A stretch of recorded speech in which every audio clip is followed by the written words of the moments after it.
We should now be fully live. Hello, everyone. Hello. Oh, Good evening. My lancers are here. Okay, I won't do that. God damn it, Quasar. But yes, hello. Welcome to the stream. Drink up, pilot. Thank you for the water immediately, Jay. what did you say? No, I appreciate it considering this is going to be a very wordy session. So, session 2.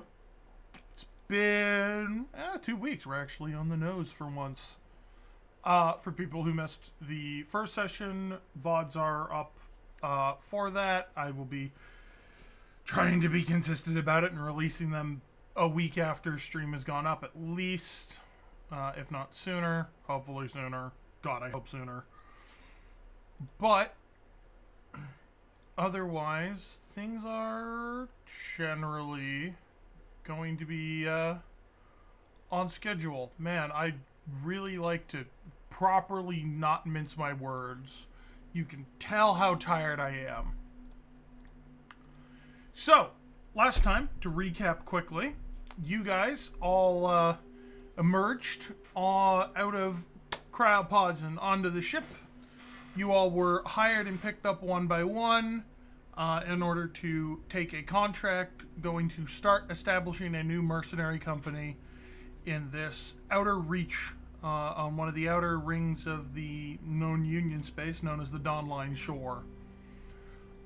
You all got woken up and almost immediately thrown into combat as your first objective was to take and claim what would become your base of operations for the game.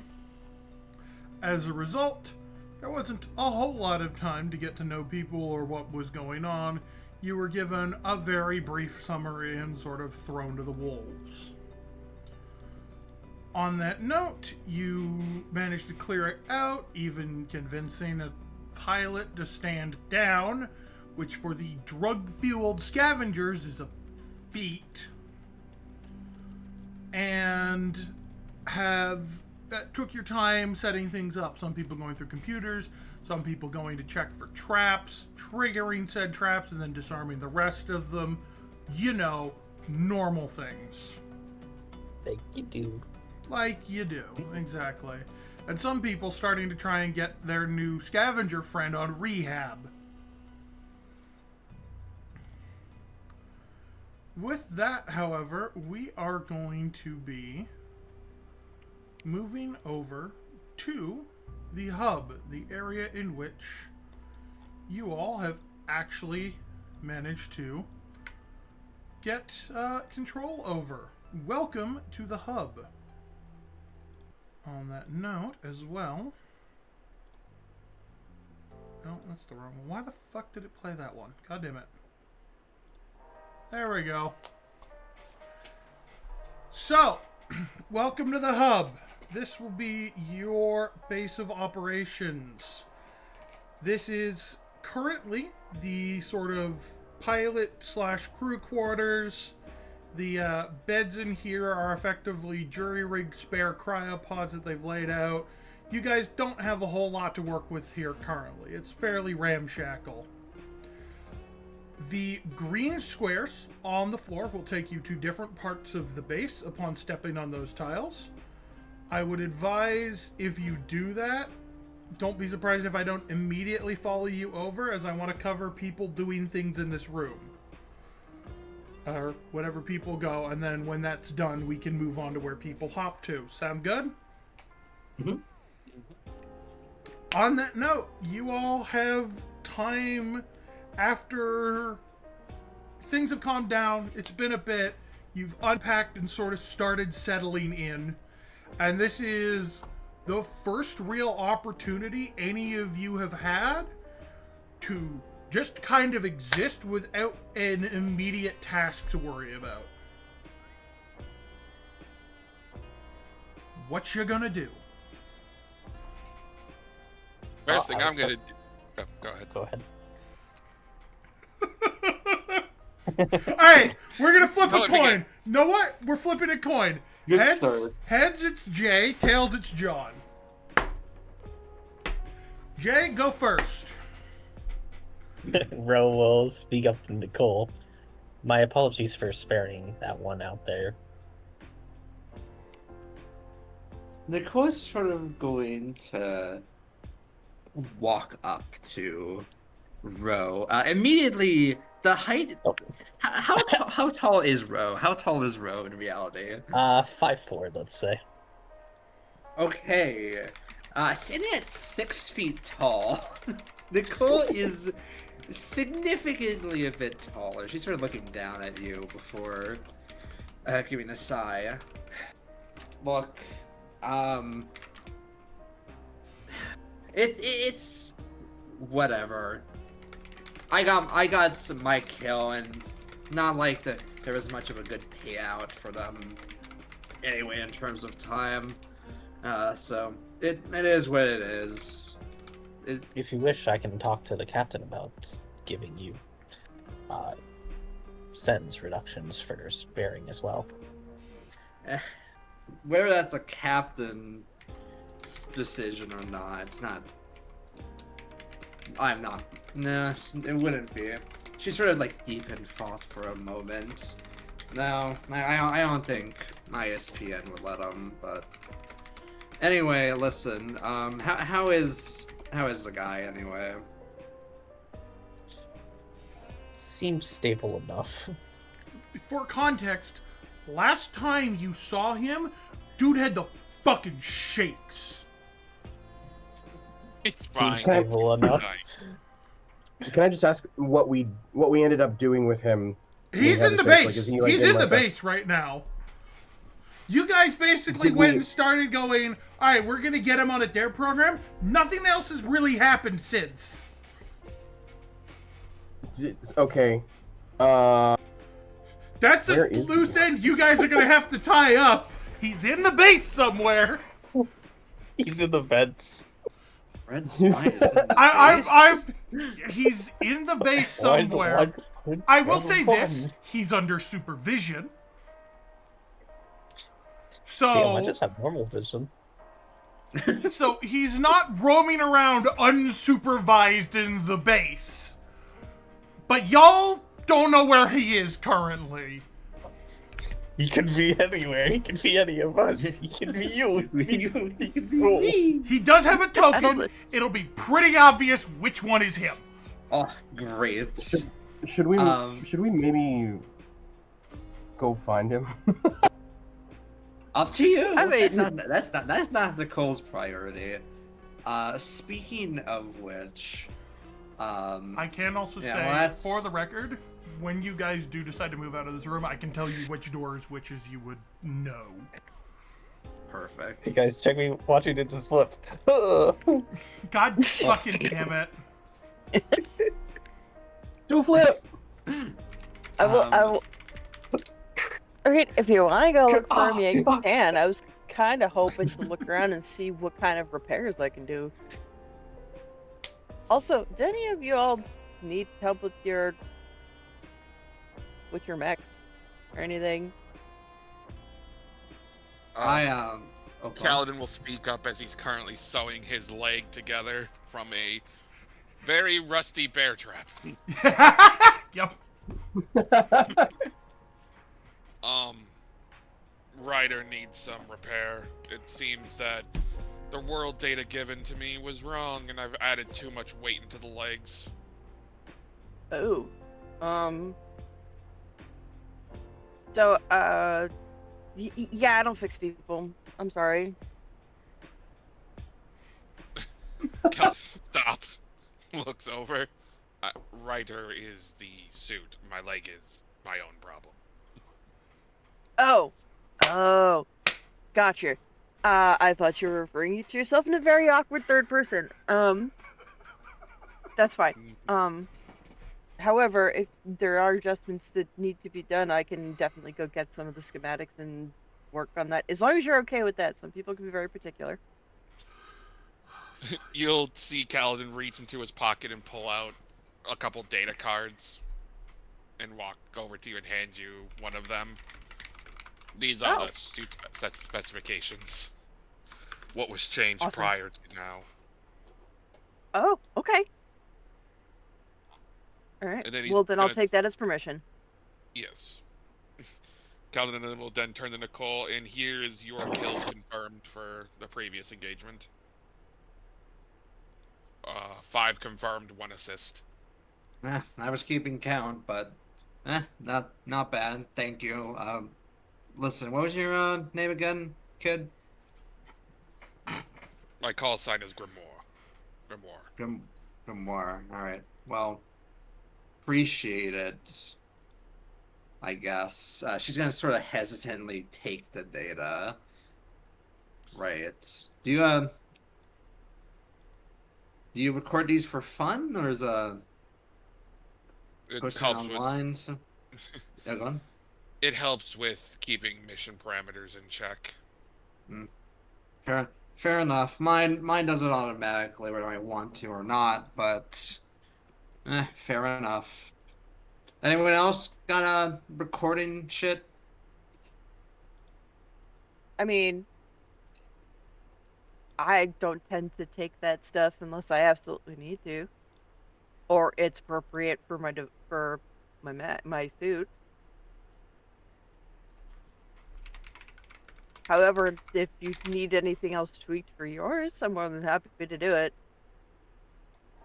I can handle myself. Thank you. But Okay. anyway, hey, that one's looking pretty bad, Grimoire. You believe your most surprising kill was the one named Heavy Arm. He did not survive the point-blank fire that you shot into his back. Nicole's a bit surprised that he kind of completely ignored her concern for his bleeding leg, but she's kind of just gonna shrug it off. I try and do it quick. I don't like to play with my food. That's not my style. Keldon stops for a moment, looks down his leg. Oh. Yeah. Uh, I Dean? have a patch in my mech if you'd like assistance with it. I'm quite alright. Apparently the Balltowns have a variety of unsophisticated but deadly traps throughout the base. Many of them have now been disarmed, but be wary of bear traps. Great. Fantastic. I shall warn any bears if we come across them. God, fuck you. All right. Is he blasted saying that in character? Yeah, that was Rose speaking. Oh, fantastic. Nicole's gonna give him like a side eye. Kaladin will give them the same look. Just like, He's what? entirely straight faced. Jillian is fighting, snickering about that because she can't tell if he's just saying a pun or if he's serious. Oh God. Anyway, hey, you, other kid, I guess. She's going to point over to Nico. You're holding up all right? You haven't said jack and shit this entire time. Yeah, Nico's just gonna like point to himself, and Yeah. you can kind of hear him like whisper a little bit, but like you can't really hear what he's saying. He's asking his NHP what to say actually. Your Okay. NHP is gonna like introduce yourself, say something. You gotta be social. It's a human thing. Yeah. Okay. Hi. Hey. Nico. I'm Nico. Hi. It like takes him a second to like put the words together. He's like, hang on a minute. Wait. Nicole is instantly sort of just going to like stare stone-faced, but you can sort of tell her internal monologue is like, oh no. But her body language is actively sagging a bit, cringing in response. Great. Nice to meet This you. one speaks Nico. through, and this one speaks through ChatGPT. Oh god. Keldon is running the numbers in his head of survivability of this team during the next 3 missions. Oh These enemies man. rock. Is that true? Well, he's got a direct connection to Thanatos, and he's talking. He's mentally going like, "Hey, what are the chances we survive the next 3 missions?" Brock, can you fire my gun for me? Oh god. Oh god. You've opened yourself up to these jokes after I literally was making a joke about a pilot like this not even a week ago. No, I know. I know.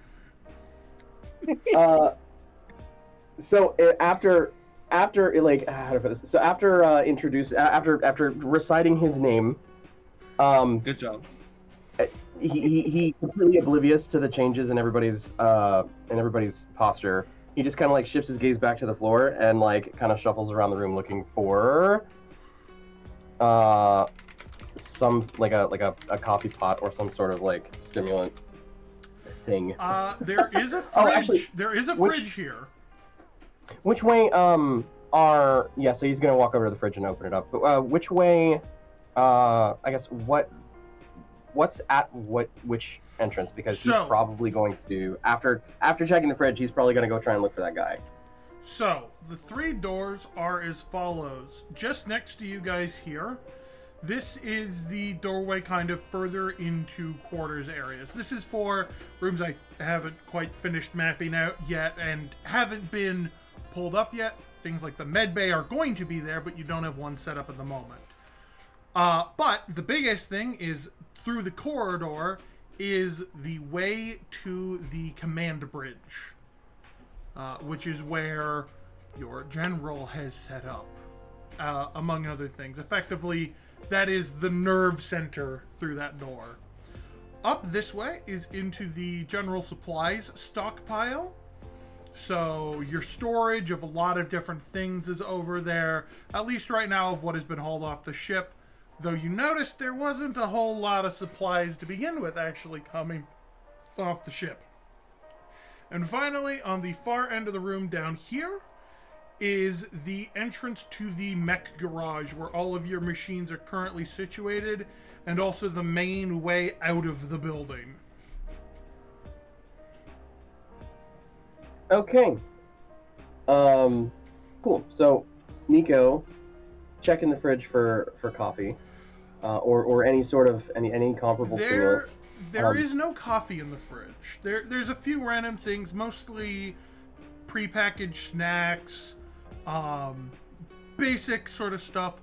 There are a few cans of what is called Rip Jaws, which to you guys would know is this incredibly caffeine-dense energy drink.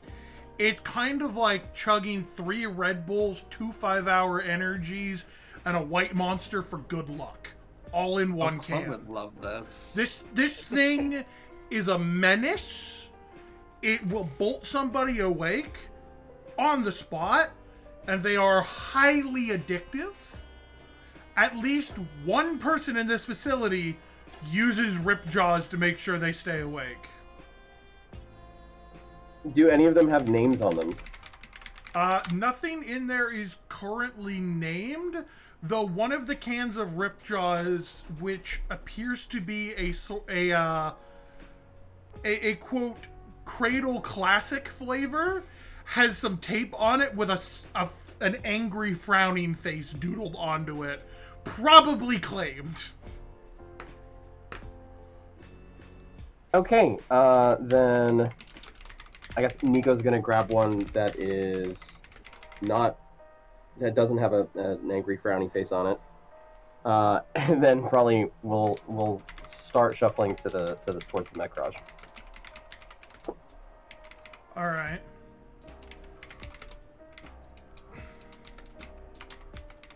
He's not even opening it. He's just like takes it out of the fridge and like puts it in his pocket and starts walking. Fair enough. All right. What are the rest of you doing? That's definitely gonna be the same direction that Jillian's gonna go walk to make sure that and especially to work on Grimoire's mech with the specifications that you mentioned. Sounds like people are making their way to the mech lobby then? Nicole, What's Nicole up to? I do want to actually check. I will say, What's on TV? just about everything here is actually something that can be interacted with. I was gonna say, what's on TV? So, that big screen there, that appears to be a TV. Currently, however, there's nothing actually showing on it. You're kind of in the screensaver mode. There's a GMS manufacturing done right logo bouncing between each of the walls. You kind of sit there and you hope it's going to hit a corner for a bit, but it seems like it never will. Never will. I guess I'll try and see if I can properly turn it on, see if there's actually any local channels. Okay. You know what? I'm curious. You're trying to find 'Cause information what on like would local be news, here? right? Exactly. So I am going to say you kind of start flicking through channels, trying to look to see. You're manually flipping through them. There's a remote, but nothing's coming up. There's no channels whatsoever, though there is a frequency on it that appears to not be a standard frequency for a television like that, which has been labeled work. If you go to inspect the back of the TV, you will realize it doesn't have an actual, like, signal cable plugged into it. Interesting. Anyone else want to help, I guess, watch me and see what the work channel is? Quadrumpet give took it a some thought. superficial. We Quadrumpet took take- some superficial data. Sorry. Dang it. All right, John, you go first this time. Okay. Calvin will pipe in. Has Great, now the weed kicked in. Hold on. I got it. Great start. Have we obtained control of all the signals, or is the TV still set to what the Bolt Hounds had it set to? You guys actually hauled this thing in with you. This was one of the things that was actually unloaded into the room. This wasn't left here by the Bolt Hounds. Okay. Just wanted to double check. I was busy with the whole, bear traps and What is a bear? arrow traps. Yes. Yeah, no. And HP traps. God. So, if you're flicking over But, the work channel, or hang on, wait, Jay, you had something to say as well. I was gonna say Quadrumpet tests for some superficial damage. I should repair it. All right. So you're gonna head there. The actual work channel on TV, when you flick to it, all that is on the screen is a series of text saying "awaiting data." I wants to watch Next Generation. For fuck's sakes. Okay. Some fucking days, Jay. Listen, I have to be gesture coded. I have to, if I'm on a stream, especially, I have to feed the long Some tweeted or annoyed fucking Chester. days. My God. It's just your time. All right. Before Jay gives the GM an aneurysm, Is Nicole futzing with the TV anymore, or are we moving over to the next area? No, at this point, I think she's done what she could. I don't know if she'll follow the crowd though. That's fair. She can choose Might to not follow as the crowd. well. Well, she's going to, but only because she wants to take a quick swipe at the iPad here. It's been Okay. conspicuously left. That is a data tablet, which is loaded with some not serious things, nothing super heavy on it. There is, however, something labeled fishing minigame.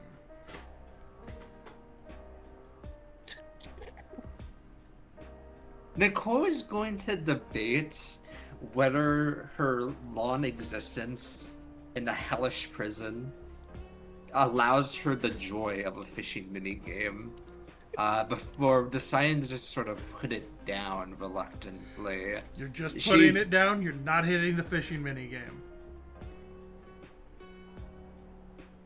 I don't think Nicole would. Part of her wants to, but I don't think I don't think with all these people here, she'd want to hit it. I have to ask, does the fishing minigame have the name Fathomous Gears It's on it? just titled fishing minigame. If you want to investigate it, you can check. Seeing the tablet put down, Kaladin will walk over and pick it up and stare at it as everyone else is leaving to the mech hangar.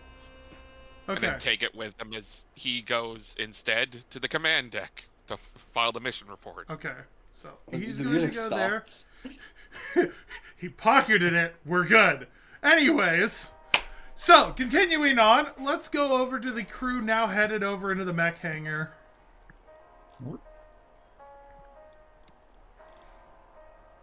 There's my evil. Oh Lord, I forgot about it. Oh, I'm so glad it's not moving. Yeah, they're off, but they're here. Feel free to take a look around. There are a Oh. couple people in the room. Jimmy. There he is. The For the prodigal sake of son. sanity, strike. For the sake of sanity, yeah, feel free to put your thing in there so you can see. Meanwhile, speaking of the prodigal son, give me a second. Aaron, don't fucking put your house in your goddamn water bowl. The bunny has gone on the rampage. Fuck shit up. Don't do crimes. You stop that. I love the stream of it. You That's stop not that. this.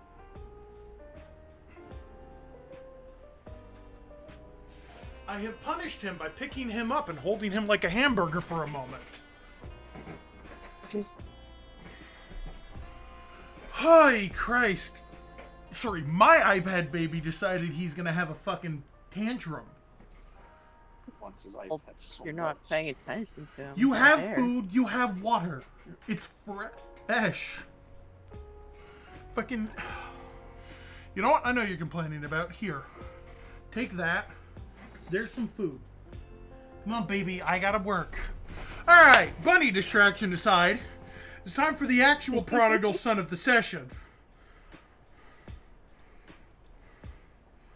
So yeah, Jimmy's here. Jimmy is currently in the corner, kind of looking at some of the machines around here. He's not doing good. Bro is absolutely fucking jittering. Aaronville or Jimmy. Aaronville is not staring at machinery and jittering. mean, He has sometimes, but he's not right now. So, Nico is gonna draw one of his pistols and just watch. Just watch what Jimmy does. Jimmy's kind of like trying to keep himself amused. He's going over to some of the tables and picking up a few random bits of what you can only assume are like random parts. And you can see him pull out a wrench and he's like fighting with it. It's like he's trying to build something, but his hands are shaking too much. he see you, goes, bull boss, I'm on my best behavior, okay? Goes, I ain't touching no bright eyes. I know you didn't want me to. The voice is getting real hard to keep out though. How's he, like, how do I put this? Is he, while he was messing around with stuff nearby, was he, like, looking over his shoulder? Was he, like, trying to see if he was, like, if anybody was watching him? As he was he... He like, kind of was and wasn't at the same time. Like, it's really hard to tell. You don't know if it was him just having the fucking shakes or him being suspicious. Okay. Well...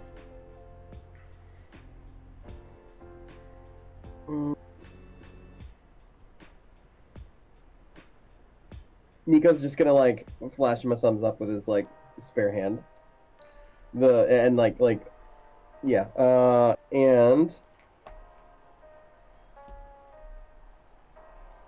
then he's gonna look around and see if anyone else is headed our way. Alright, Nico Like, he'll is stop there, currently but- locked in with Jimmy and not knowing what the fuck to do now that he's in this social situation. Okay, for context, Nico has 100% seen, like, Bright Eyes withdrawals before. But he's like he's not comfy with it at all. for in-universe context, Bright Eyes is a kind of mental stimulant that accelerates the senses. The problem with Bright Eyes is, well, in minor medicated doses, it can help people who are losing vision or dulled senses with age. Overuse of Bright Eyes develops a really loud ringing in the ears when they're off Bright Eyes, and people tend to start hallucinating. It also, very unfortunately, is highly addictive. So, proper unregulated use of Bright Eyes can lead to people like Jimmy here. So, as Nico stops there, Jillian is kind of walking a bit behind him, and instead of, going towards Jimmy, turns over towards Imp. But looks back over and kind of does like this side look and was like, because I'm sure she's also seen some of the miners that might have, while working, used some of that stuff, and was just kind of like, reminder. Hang on. Catering is Alexa, stop. oh, The iPad. The iPad trying to remind me to feed the child who's been fed. He's fine. Alright, continue, sorry. no problem. And she'll kind of cross her arms for a moment and is like, maybe you might want to see if the infirmary has some Spoxons. Jimmy kind of whips his head over. You guys got some? The bolt boss had his locked away, and I don't know where he kept them. Well, I didn't say Bright Eyes. I said Suboxons. Help you with make sure you don't get too jittery there. I understand. Alexa, stop! I'm gonna fucking kill that machine. No, I had some guys I That's worked pretty with Jimmy. before that, they wanted to stay awake up in the mines and stuff like that, and it takes a little bit of time, but it can help take the edge off. I don't know how socially observant everybody is, but, like, whenever he mentions that, whenever Jimmy mentions that he basically didn't know where the boss's stash was, you might see Nico's, like, shoulders sag a little bit in response to that. Nico here looking for a hint from the addict. Yeah, he was watching to see if Jimmy was going for a stash. Oh my fucking god. I will say it's not the kind of stimulant that wakes you up. It's the kind of stimulant that makes your brain process things faster. So it's kind of like it sounds like it's heroin laced with angel dust, but A little it's bit. not- I it's not kind the- of referred to it as Adderall times 500. It's not the kind of stimulant that wakes you up. It's the kind of stimulant that won't let you go to sleep. It's the one where you're Right. gonna sit there and go, I don't need sleep, I need answers. yeah, that's why I'm making the comparison that I did. Yeah, no, you nailed it. And meanwhile, this is a smoked substance. You smoke it. It's really funky. But yeah, but she was like, she'll kind of like do a little bit of a glance when she noticed, because she might have noticed that as well, and turns and she kind of just turns her head just a little bit to the side. It's like, you might want to join him checking for that.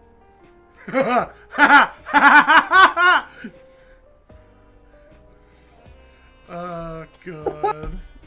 It seems like her watching out for the guy's tendencies is kind of kicked in with that. It's like, oh boy, let me tell you, minors that don't want to go to bed and Now there's two of them.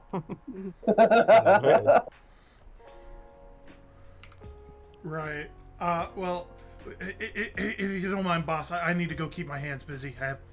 If I don't keep my hands busy, the voices get loud. I need to try and make something. You know how it is. I can see that. And he goes back to tinkering on the machinery over here. So far, it seems like all he is effectively doing is just bolting random pieces of metal to it. It doesn't look like it's all that practical. It's going to be practical in the heat of battle. In the heat of passion, it will save lives. And this is just like Amuro's dad's doohickey that he gives him that doesn't do anything. Speaking of doesn't do anything, Nicole is actually gonna go investigate this person who's just been staring in the back. So this person here, her name is Alyssa. You would have probably briefly interacted with her as she told people where to put things down in here, but nobody really got a chance to talk to her. But she's kind of been seated at this spool, sort of as a table, going over a data pad and keeping an eye on Jimmy, looking over her shoulder every now and then, especially when you guys came over into the room, and as Nico started talking with Jimmy, she just kind of stopped what she was doing to keep an eye on the two of them. Like, she did not trust a damn thing that was going to go on down there. No. So you're going to go and talk to her? I am going to approach her. All right. The good news is I actually have art for Madame here as you approach this person. You were all talking to the crack addict. I was talking to the mechanic lady. Lesbian addict. Actually correct. I need to get token pop-up working correctly, but there is her portrait as it is. So she is kind of a middle-aged, a bit more on the spry side, probably somewhere in her 20s to 30s, and decently augmented individual. She's kind of sitting there looking at the data pad, and as you go over approach, she looks back over from Jimmy and goes, "Oh, hi there! Good to see you. You come to check on your machines?" Nicole is sort of going to like wince a little bit hearing that accent before saying, yeah, I'm just going with the crowd, taking a look. You're Alyssa, right? Yeah, Alyssa's the name. I'm your cruise mechanic here. I've just been going over the diagnosis data. I've already done some repairs on most of your machines. Mostly superficial. We've had to go through a bit of our supplies. On that note, players, Okay. if you have repair cap, now is your opportunity to turn that into restored health on your mech from last encounter. You can do so via your actual character sheets, but Alyssa would have effectively come up to you guys and look into what damages are done and what you guys needed fixed on it. To actually do so, you consume a repair cap, and I believe that's... Oh god, how much repair cap is it per thing again? If I remember correctly, it's 1 for 1 health fix, 2 for a structure, and or stress. It's 2 for a structure under stress. I'm just trying to remember the other things. You'd think after all Heat these goes years back I'd down have to this... 0 after every fight. Yeah, heat does all automatically reset, but stress is its own thing. Let me find it again in the book. You'd think after all these years I'd remember. Silly question. Where on our character sheet do we see So, repair cap? when you are looking at your sheet, your repair cap is represented by the wrench icon with the REPR. It's under your main stats. So in your case, you have 4 repair cap. Okay. Does our overcharge reset? Overcharge does not reset. This is not a full repair.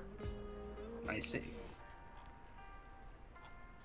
Let me find it again. Did you get the message? Yes, I did, John. Okay. Well, it is technically in control of systems. It's generally powered down in order to not consume fuel, so he's kind of in an idle state. Yeah. We can still watch. Where the fuck is the repair cap? Repairs and rest. Here it is. Alright. 1 repair allows you to restore yourself to full HP or repair a destroyed weapon or system. So for each destroyed weapon or system, you can spend a repair cap to restore it, or you can spend 1 repair to fully heal all HP on your mech. 2 repair cap will restore 1 structure or 1 stress, and 4 repair cap will repair a completely destroyed mech. So if you just want to go and reset your health to full, that's only going to cost you 1 repair cap. At least for base HP.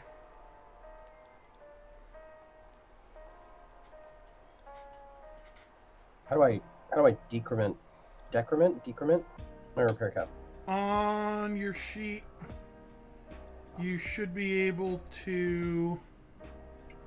Oh man, I'm trying to actually remember how on the sheet. Oh, it has been a while.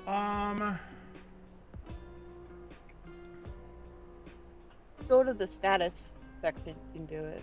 Oh, status, there it is. Repair 4 out of 4. Yep.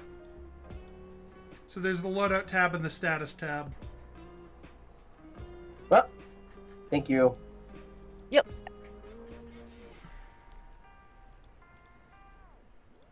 Alright, with that resolved. So, yeah, I've got all the repairs done that you all requested. Things are looking mostly tip-top. I noticed some of you have, she kind of looks up at Quadrumvirate. Some definitely interesting spec machines. I've been going over the blueprints, trying to make heads or tails of some of them. This big one here, you have 3 NHPs on board? Yes. They're Yagami, Smart, Spark, and Scylla. And it's like... They said they did good. Yeah, they said you did good work. Well, I'm glad to hear that I am to please. I am your chief mechanic here, after all. Kind of getting your new friend here to help me by building some basic things. Working with basic metal, I don't trust him for anything complicated. We're trying to put him to work. I don't see what you see in him.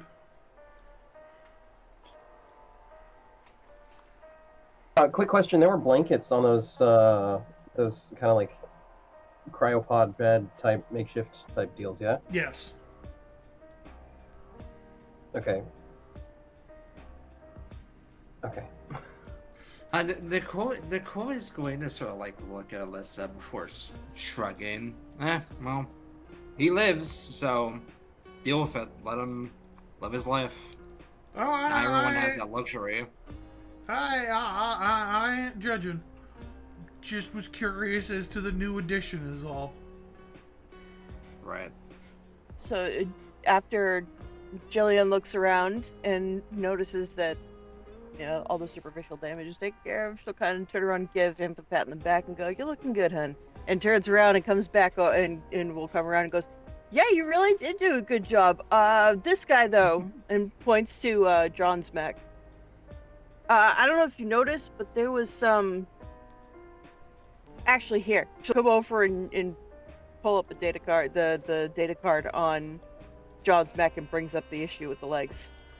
So she's gonna look at that and kind of squint for a moment before looking back at her data pad and goes, "That's interesting. Different set of specs from what I was given. Where do you get this? Did he give it to you?" Directly from the Lancer's mouths, I guess you could say. Right, I see. Give me 1 second, and she's gonna start typing onto her pad. "Hey, John, you've been given a message.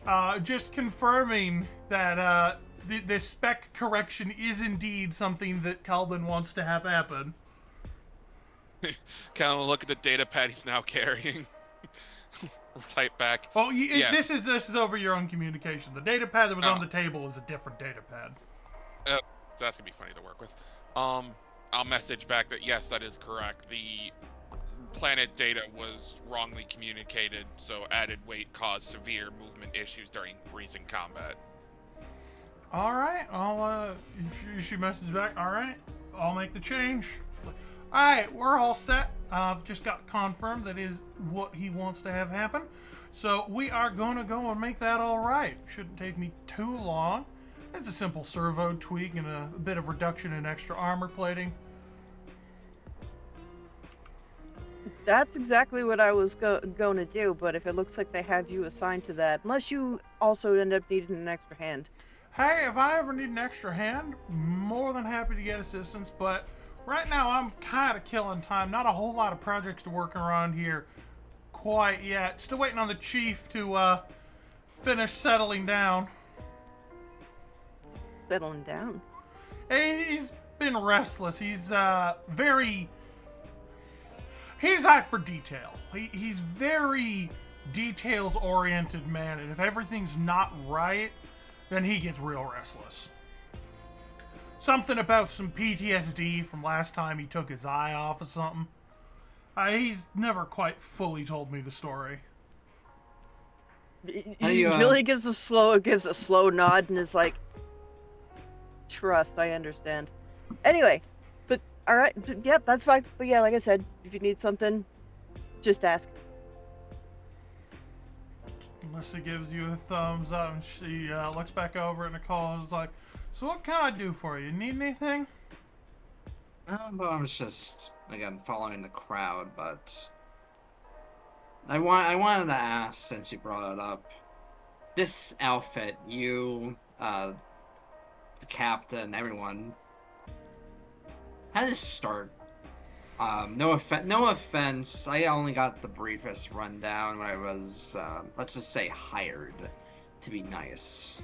Personally, my outfits start when I put on my underwear, then my socks and my pants. I'm going to throw a rock at you, Jay. I'm going to throw a heckin' rock at you. Okay, right, back in character.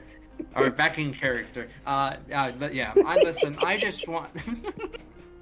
Sorry, I'm just picturing Nicole now, just like grabbing Ro and shaking around, going, and then dropping it back down, and then just completely snapping back to stoicism. I'm going, all right, back in. Part of the reason it took me a second, because I was like, can Rush say this in character? No, that he would get it immediately. Then she would say he would immediately have been shot by Nicole, probably.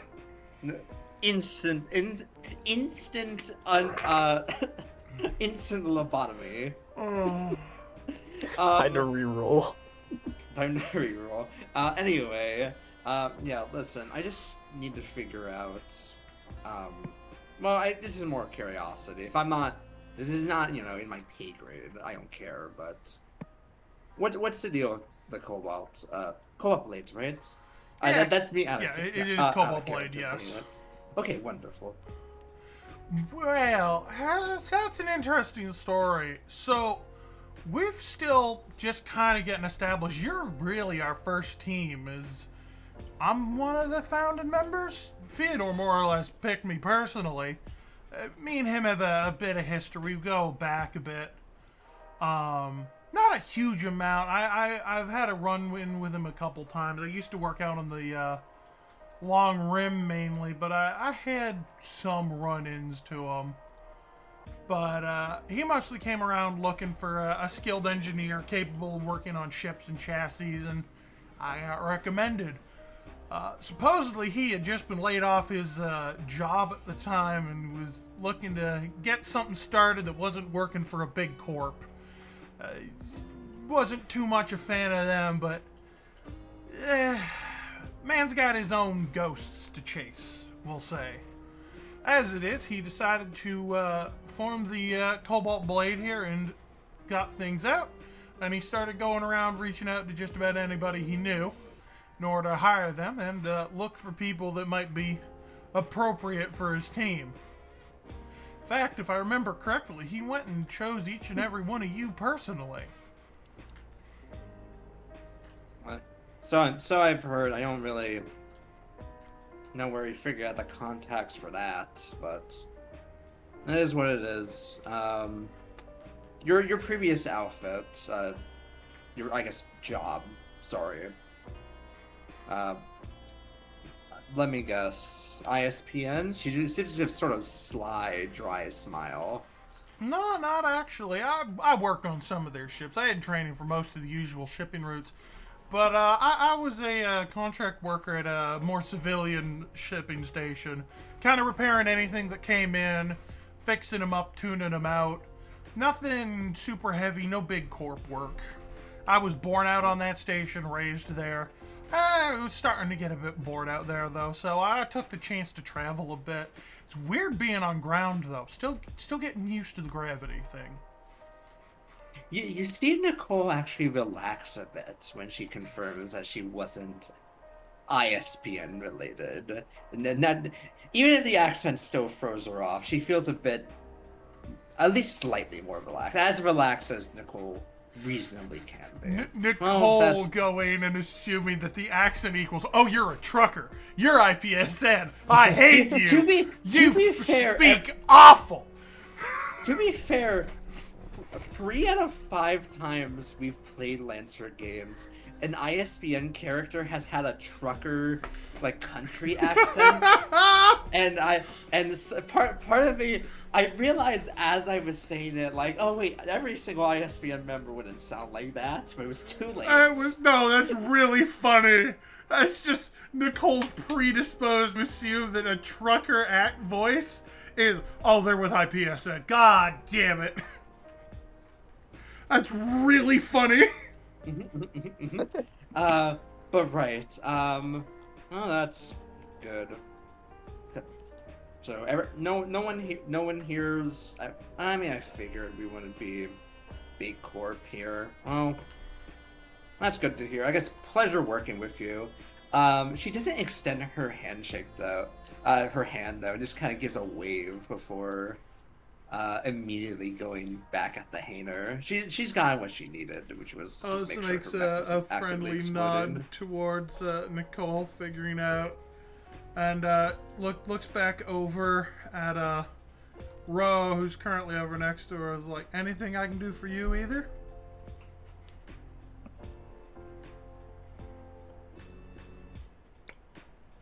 Jay? Oh, sorry. Didn't hear. She's seeing if you need anything. No, just wanted to inform you what Yagami Spark and Scylla said. All right, well, Oh, I look at him appreciate go. that mighty.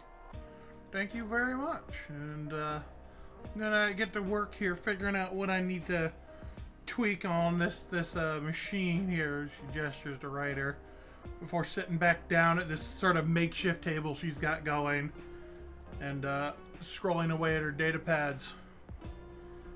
Anyone else up to anything currently?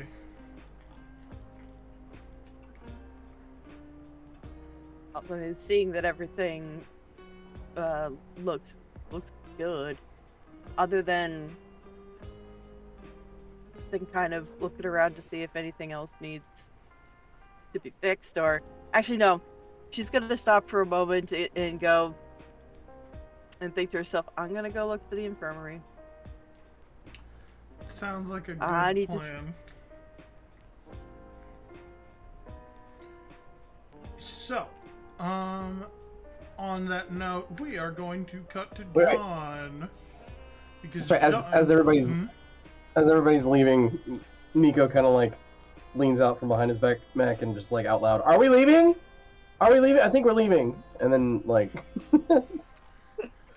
I was like, some people goes had with- it out, but we are going to cut to John if people wish You'll to never find me in this room. make their No. way to the command deck.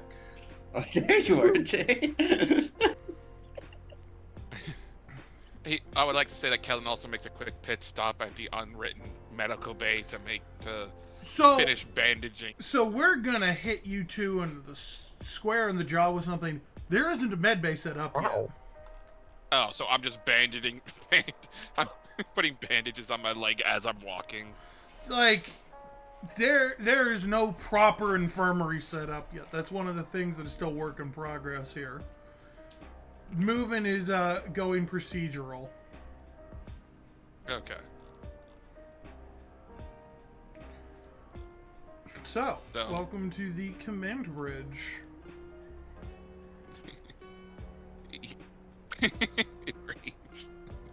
We're just Um, gonna put the player characters. Actually, yeah, Jay's got a good point. Just over there should be visible still. Till people choose to come in, that is. But John's got a bit of time while you guys are in the garage. We're all in the vents. Oh, what I fun! want to point out What a a- detail, by the way. John can actually see you guys. That window is overlooking the garage. Oh, If you look in the background, you can actually see Heavyweight there. oh, I know that, man. Detail. Oh, I'm glad my mech is big and popular. So Anyway. Keldon will knock on the door. Not Officer Grimoire. I keep saying the name wrong too. Grimoire reporting for duty, sir. Come Permission in. to come enter. The door shunts open automatically. It's a pretty reinforced door. So you are able to enter into the command deck. In here you see Zukov, your chief, kind of stood around the oh my god, working brain. He stood. Why the fuck did Limeline's token do that? Huh? Oh, I think I know They what took- fucking happened. I'm about to kill one of the features I have. There we go. Says token slightly messed up. I'm gonna fix that while we're talking. But we have Zukov kind of at his desk. He's rustling around, going through papers, looking on his computer, sort of going through a lot of details. You can tell that he is he's a bit focused, to say the least. But he signals you in and goes, what can I do for you? I've come to deliver the battle report, ammunitions used, repairs needed, possible structural damage, as well as my report of the interior of the base, as he's cutting off the last little bit of the bandage so he can seal it. Kirkov kind of looks up and goes, I commend your initiative. You clearing the traps around here certainly helped. He'll approach and hand off the data card of what he's found from his Imperial Zukov system. will take that and hook that into his computer real quick, swipe at a few files, and hand the data back over. Thank you for the data. This will help in distributing payment. So, is that all you've come here for, or is there more? Galen hesitates for a moment. I believe that our data of the system might be wrong in a way. He stops himself, realizing that he probably got the wrong data. Not that the data was wrong. Like, he's trying to... I don't know. You kind of get a cockeyed look from Zukov. I don't quite understand what you mean. The wrong data? I gave up-to-date information. Yes. It would seem that some of the data was... never mind. This is where the weed's thinking of two different plot lines, like, that don't exist. I need them. The plot line is... I know what the plot line you're going for is. I understand. Let me be clear. The character is like, but I gave you the data, though. There might have been some tampering with data during transmission. My suit was ill-equipped for the atmospheric combat we recently participated in. Oh, I'll have Limelane do system diagnostic. Should clear things up, but we'll make sure comms are clear. No holes in it. It's secure. Okay, excellent. Likely something I shall with Contract Bureau. You know how it is. As of course. Then I shall resume my duties and continue tactical assessments for the team. And on that note, the rest of the team is at this point able to enter. Those who wish to enter are now able to. Ro comes crawling out of the ceiling. He's on all fucking fours, scuttling from the roof.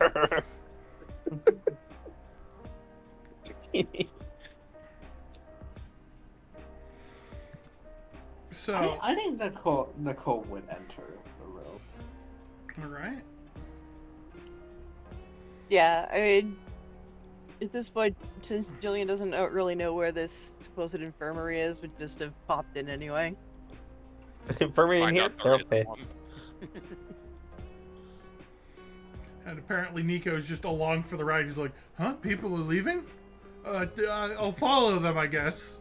Puts a leash on Nico's. Don't get fucking leash the goddamn pilot! We're you not- need like one of those baby holders for toddlers. What? Yeah, that got a What leash. if- I mean, but what if they consent?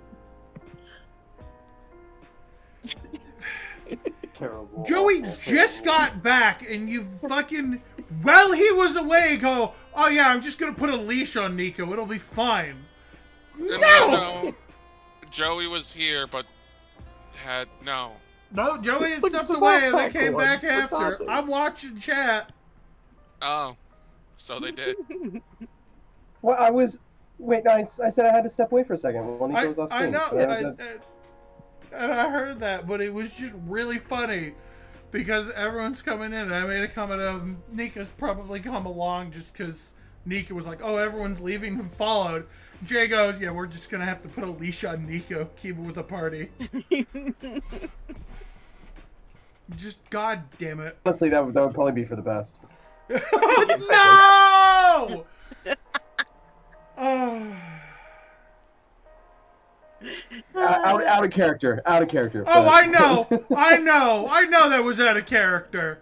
Just, That would be the weirdest god thing. damn it. Kaladin turns back to see the entire team. One of them's got a leash on. I'm like, what the hell happened? No, we're not putting Why Nico on a did you- fucking leash. Jimmy made it. That means we pressing our distance line.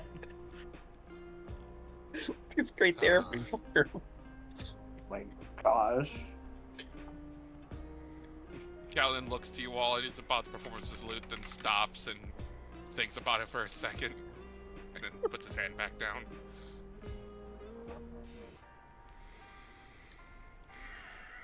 I shall Christ.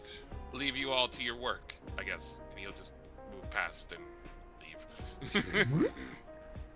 leave. Bro's just fucking out of here. I'm gonna get out of here. I gotta get out of here. Right. No, the No, rest. I haven't. Now he's in the vents. Once we're Sometimes done the we still initial feel like map he's reveal, here. I will be making it so that people can see the full map regardless of where they are. Yeah. So logistically, I didn't think about how much of a problem that would actually be. Shocker. GM thinks Alternatively, though, it is clever- really funny having us hide. It is, however, I it's a little very awkward. But Does Nico know that we don't have a med bay? You guys would have passed by the area it's supposed to be, and there's people, like, working there. Like, there's a construction project going on in the hall that would have connected to it. Yeah, it's a black snake man with the pickaxe and the hard hat. It's like, it's so much construction. Oh my gosh. Fucking Jesus. Oh, I like the monkey backpack, Jay. Thank you. Right. Zukov kind of looks at all of you as you enter. It's like, what can I do for the rest of you pilots? I have already spoken to Well, we just Grimoire. perfect. I wish to we explain just why I spared Jimmy. Oh, you go first. And Zukov kind of gestures for you to come up. It's like, yes, the tag-along, we shall say. I don't quite understand your decision to keep him, but I suppose he's on site. I've put him under Alyssa's watch for now. She has level I'm head. thinking she seems quite good at her job. My thinking at the time was it would potentially produce less repairs needed in case we had to go sooner than later. And potentially he might know the area better than us, having been at least here. Yukov kind of furrows his brow and puts his hand over his chin like, I suppose in that regard you are correct. Yes, he does have knowledge of the area, if I could get him to stop shaking for 5 minutes.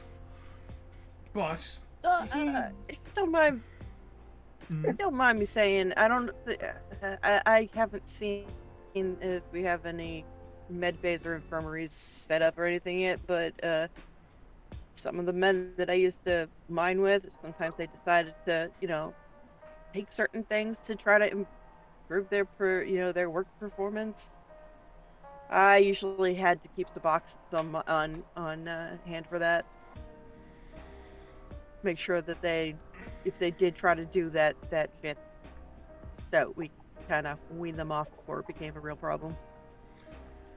well, we do have medical supplies, but currently the infirmary is under construction. A lot of this building is a lot more worn down than was first led Fair. to believe. So it's taking a bit more time to set things up. That said, we should have some medical supplies there with Amon in storage. You should go see him. Okay.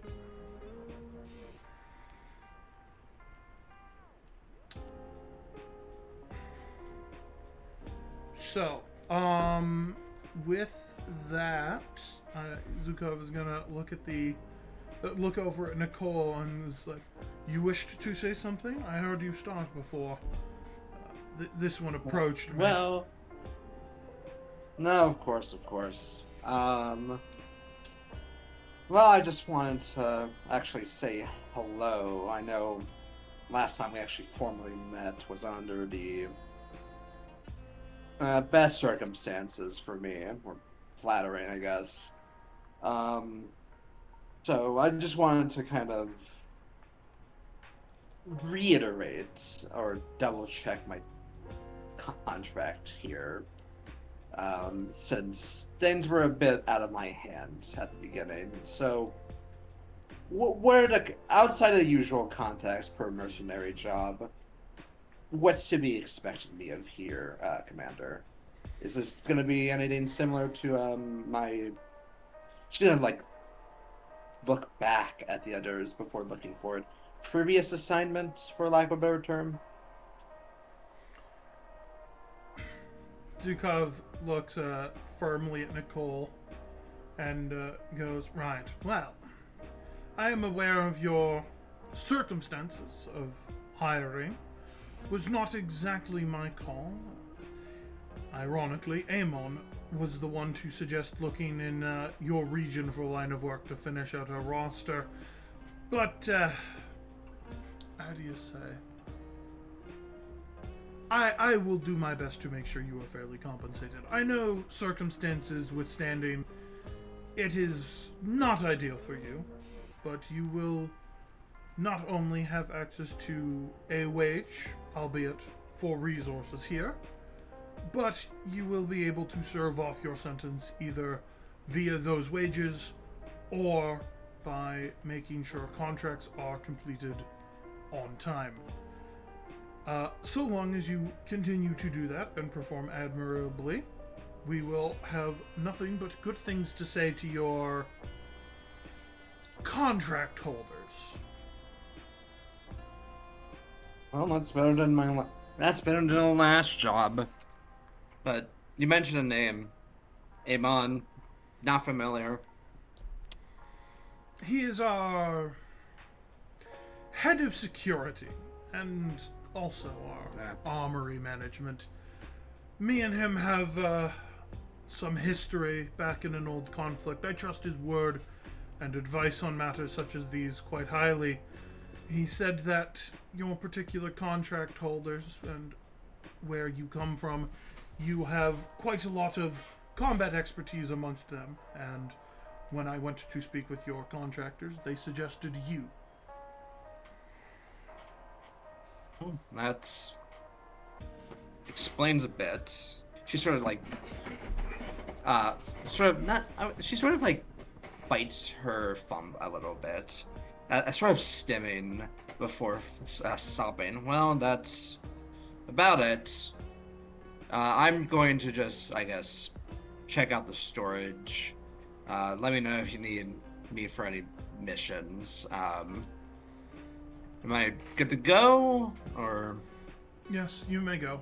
On that note, for extra work, you should be getting information on those soon. Limelane will be in contact with details via the monitor in your,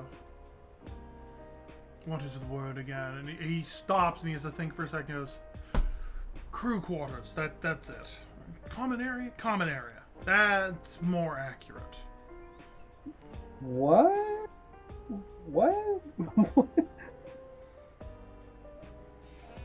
Are you alright? I was hoping for a rare area or maybe even a unique area. Oh, it would have been nice to have a legendary area. I'm trying to make a new commander deck. The reason I was like, what? Is because like he forgot the word for like common area? Or, like, Zukov, as you might be able to tell, has a pretty thick accent. I'm not too good at it. You don't think English is exactly his first language. Can I tell what language he's speaking from his accent? Or what language is his native language from his accent? From his accent, Space Russian. It's Oh wow, that was guessed. it's basically what it is. Yeah, I'm trying to do Russian and I'm not great at it, but it's the current year iteration of Russian. To be fair, there is in canon in Lancer space Spanish people who Yes. are very scary. So it's Cultures not. have It's been not too reborn far. and remade. Like, it's almost certainly not referred to as a Russian accent. I have to come up with a name for it. But for time being, Space Russian. It's like You- saying you could- oh, Jesus Christ in D&D. It's whatever would be closest. Exactly, yeah. Which is Jesus Christ. Except in work. Oh. Exact same weapon. Well. Mhm, mhm. let's see, I guess here's a silly question: Is it possible that how do I put this? Is it possible that Nico knows any like words or phrases in Space Russian?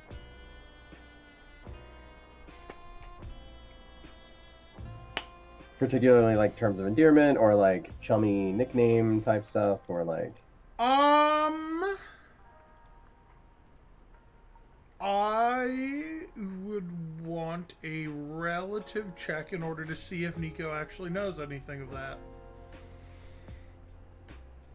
So some kind of what skill check? check. If you can sell it to me, I'm willing to listen. Okay.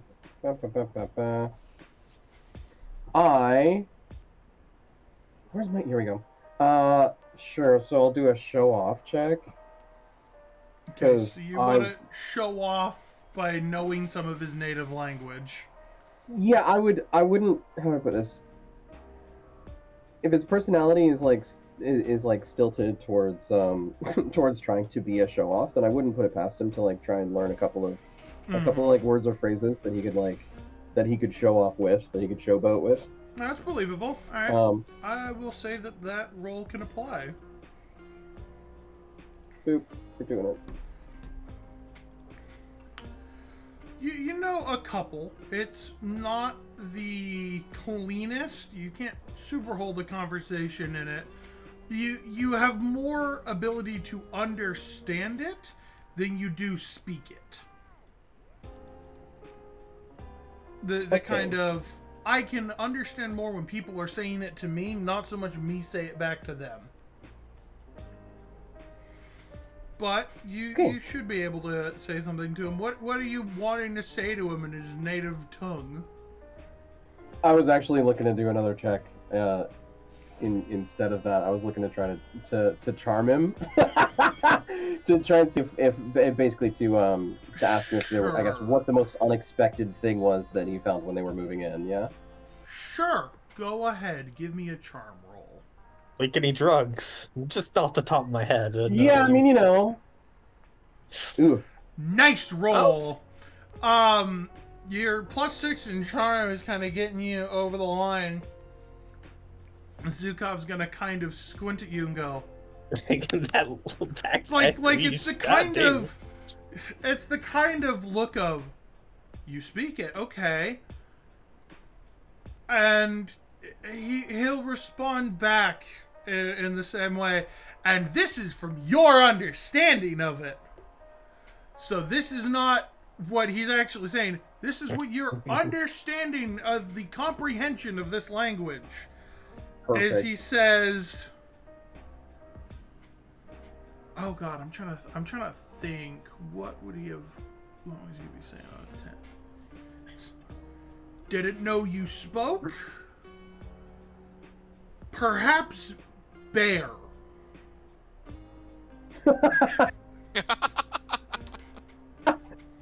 So, to you, he's basically gone, "We might have found a bear." Yeah, so like Nico's eyes kind of dart around the room. He's like looking for like signs of a bear. Like For the he's record, looking to see if the there's, bear is a very dead, non-existent animal. Like that's a cradle creature from pre-fall. There's really not any records on the existence of what a bear is. Yeah, so we'll say that A he's bear looking might around as to see well if he be can, like if he can the definition of a contextualize it. cryptid in current day. Oh no. Are there I- claw marks anywhere? Are there droppings anywhere? No, No, there's no signs of a bear, Nico. Oh no. Okay. I can't believe I'm gonna have to Nico's gonna keep his fucking eye do out. the bear appears as a bit now. Nico's gonna. He's like, oh, okay, yeah, sure. And he like nods, like as though he understood it perfectly. He's like, okay, I'll keep an eye out. Oh no! I like how we are now yet another step closer to just becoming Five Nights at Freddy's security breach. Because in that world, too, bears are extinct. We also the running joke of a bear in the Wild Seas game The that bear appears. Maria and I have been in. It's hilarious. Shame Row doesn't speak space. Russian asked, "Oh, cool. What is a bear, by the way?" I still don't know. Yeah, listen. You have no idea what the fuck Zukov and Nico just said between each other. Good for them. So the only person who Yeah, has heard Nico, anything about a 100 bear is Nico. Yeah, Nico, 100%. He's like, he's just playing it off like he understood it perfectly. He's like, oh, yes, I see. Well, The yeah, biggest clearly. fibber. Oh. All right, we're off to a great It's always the goddamn bears. I like that. I like that because we're implying that in the Lancer universe, we know more about the Pegasuses and Minotaurs than we know about bears. To be fair, you don't know where those names came from. No, that's true, but still. I feel like bear They're- traps are still a thing, though. That is scary, though. Oh yeah, no, bear traps are a thing. Even the name hasn't changed. I liked it. Bear traps are That- absolutely a thing, and that is a common knowledge thing for anyone who's been out in the field. Hunters on Utopia World still use bear traps, but they think that bears are some kind of fucking cradle cryptid. Yeah, can we say that Nico believes that, like, not knowing what a bear is, Nico believes that that's like the etymology of the word baracausal. He thinks it's like instead of paracausal, it's baracausal. No! I'm gonna leave that my up God. to you. Oh, That reminds God, me what of have the I done? Freddy Fazbear fame in Red Jacket. Oh! Oh, No, Oh that's my god, the that's bear. It's rules. Freddy Fazbear. It's a suit gone mad. I'm gonna have to write the lore of the bear creature known as Freddy. Now, I'm gonna have to do this. This is canon now. Anyway, was back looking to through- This is an old Go cradle on. legend now. Congratulations. I was Go looking on, through Jay. records trying to find out what bears sound like, and I found an audio file. Let me play it. Or. Oh no! I have the data pad. I'm gonna find out if the bear is real. Oh Christ alive! You still have not gone looking on the data pad outside of the fishing minigame. That's what my character's gonna be doing when they get back to him walking back to the main room. Alright, on that note, does anyone else have Smoking weed anything just for like God. Zukov? Jesus Christ, what the fuck have I done? I mentioned one fucking bear and now I got Freddy here. I hope you're I ready mean, that- for that- Freddy. That does track though. Just saying. How does that track? None of my records ins- spawn Freddy Fazbear. No. Chaos. Oh, Just chaos. chaos. It's baracausal. It tracks even though no tracks have yet been left. We need to continue. Oh my god. To be fair, if anyone here has experience I with have to bears, reset yes. all the bear traps. Yeah, so... Anyone got anything else for Zukov or Limeline, who's in there at the control center, by the way? Like, the NHP lady is there.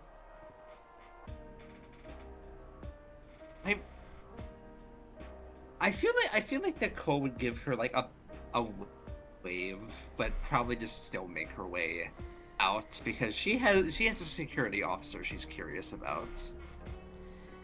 All right. Well, she's not really gonna have a response to that. I gather everyone's headed out now. Yeah. All right. Poor Zukov. He's just trying to do some paperwork. A man comes in claiming that about strange data, leaves suddenly. The rest of the pilots come in.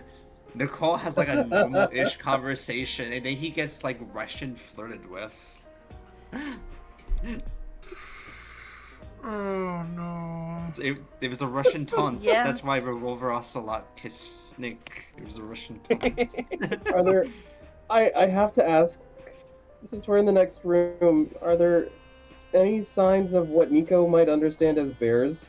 No, there's no sign of Okay, bears in perfect. this room, Nico. We need to stop this bit right There away. are. No, I'm just gonna tell you No. right now. There are no signs of any bears in this place. There's no scratches. There's no droppings. There's no devoured pizzas. Nothing.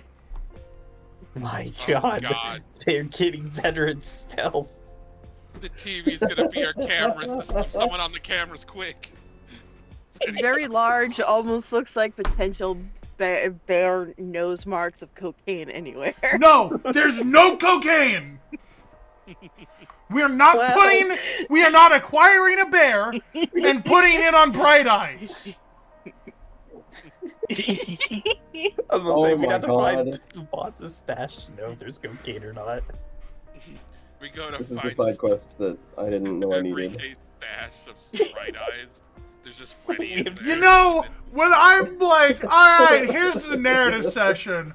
I've got these kind of plans, and I figure they're gonna mess around with the young character Jimmy. No, the bear fucking appears. I'm trying my hardest, okay? You're I'm doing my fine. best. I'm just fucking Also trying my amused. hardest with all I'm this just side. really fucking amused.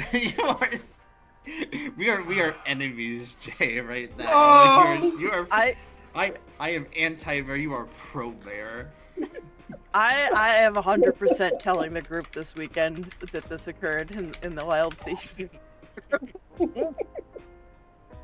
Oh, Anyway. all because I took a trap and I Yeah, killed a bear. yeah, and the bear came up, and you guys started Okay, this, and now you have to live with this. It barely came up, okay?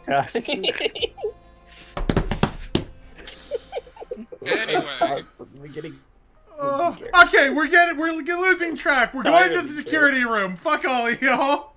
We're going into the last room. Jesus yeah, this fuck. so back to bring us back on track. Kaladin while walking will look through the new data pad he acquired from the table.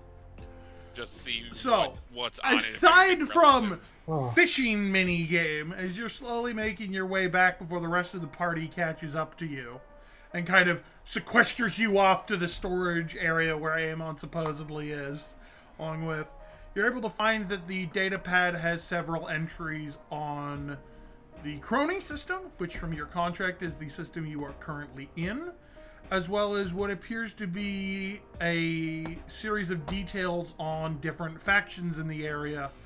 And it reads with a little note here, kind of, you're holding the data pad and you realize on the back of it there's a sticky note which says, "Info for team, do not forget to give." Kaladin blinks at it. Son of a bitch. This is where the data I needed was. Damn it. He'll quickly make copies of it on the little USB drive. Not USB, but the Ledger equivalent of USB Yeah. drives to hand to everyone. There's Omni details. You can hand those around easily. Yes. On that note, And then he's gonna look at the. yeah, the fishing rest of the mini part. game. Sorry, what did you say? I I don't think said, Donnie would appreciate having his details shared like that. But What did you say, John? and then he's gonna look at the fishing mini game out of confusion. Okay, so John, I'm going to ask you a really important question. Are you absolutely 100% certain that you want to open the fishing minigame. Doing so can and will derail the fabric of reality. So, as a character who identified this datapad as as contractor property because there's a sticky note and all the relevant data we need, does wonder what the fishing minigame is, and will probably press the button. The fishing... Me, as a player, as an inventor of chaos, currently high out of his mind, will have to be probably reminded of this in the coming days. Is going to wonder what the fishing minigame button does. And I'd like to still press it. I am going to give you the absolute credible warning that engaging the fishing minigame will derail the entire session. Are you in a good way or in a everything comes to a screeching halt and we're now fishing? Oh, that's like that's like giving cocaine to the bear. It's like, I love where it's going. Oh my god, it's gonna be bad. I am going to, as your GM, highly advise you not hit the fishing minigame. But I ultimately have put the power in the hands of the party here. We are going to put a vote. If you want John to hit the fishing minigame, hit I'm back. If you don't, hit leave. Oh, this is... I know what the moment I press that button, I know what's about to happen, and I gotta vote my girlfriend, sorry. It's okay, but at the same time, I want to keep the game simple, and like, during a downtime session, I'd rather press the button. That is absolutely a possibility. Alright. No. We will not be engaging the fishing minigame. Back to normal. Paragon Path received. Needs an update, and I don't have the time. It needs an update, yeah. You don't have permission to quite open the fishing minigame yet. I'm going to now explain what the fuck just almost happened. The fishing minigame, I will now explain mechanically now that we've had the big moment. One of the things in this mechanic is you guys will actually have money that you can earn. If, for some reason, you guys feel like you need just a little bit of extra money, you can engage the fishing minigame, at which point we will switch from Lancers and play a simulated version of Fathomless Gears for a session.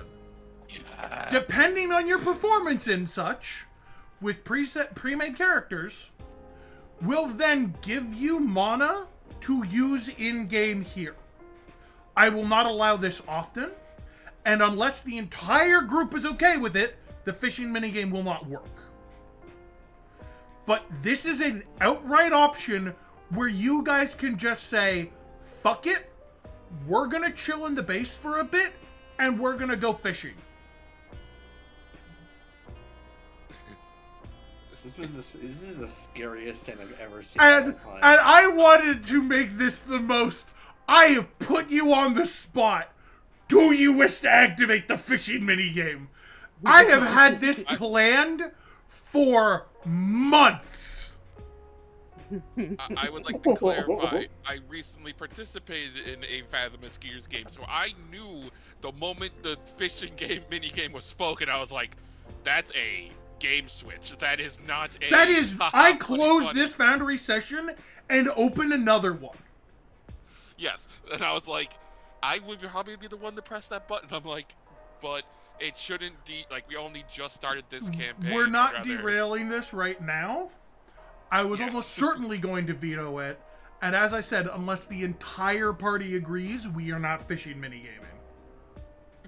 I pressed the button for fishing minigame, everyone else blacks out, and we all just wake up in Fathomless Gears. The fishing minigame would have prompted you, if everyone agreed, to collect other players. So, Okay. no sudden blackout. Anyways, now that the fishing crisis has been resolved, Thank Yes. gosh. where John, having finished rooting through the data pad and being locked out of the fishing minigame due to it needing updates, has now been bumped into by the rest of the team as you were all headed to the storage room. Now you are all here in the storage room.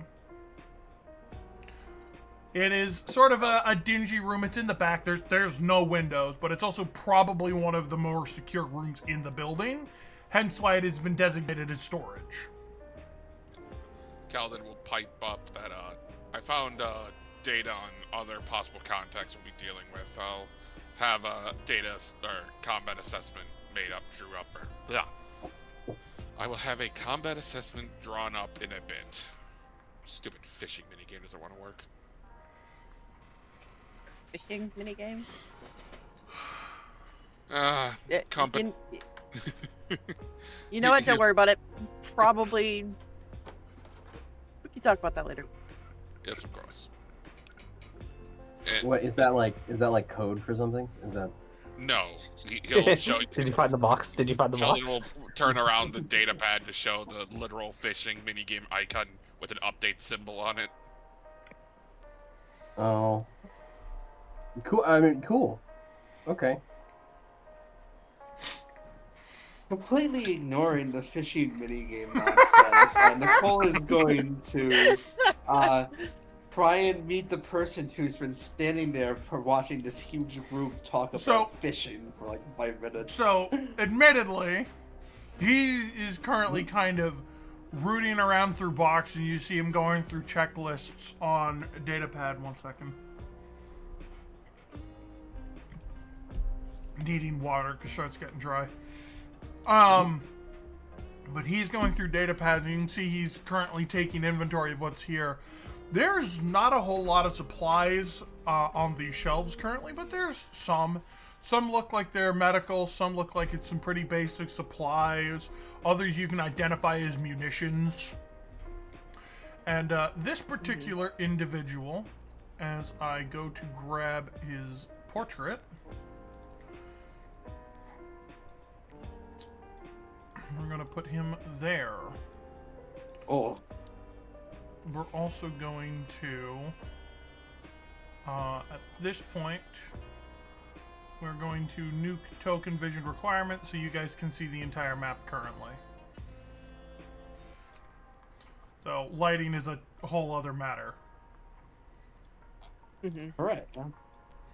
But that is what the gentleman here looks like. He's in some fairly decent armor. He's got a gun on him, which, as far as you're aware, you didn't see anyone else here with a weapon on them directly.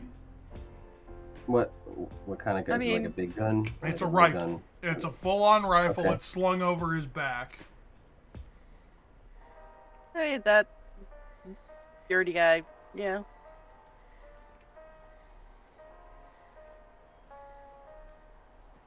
What's his demeanor like? Like, does he seem like, I don't know. He's very studiously going through the shelves and items here on storage and going through it. He looks pretty disciplined.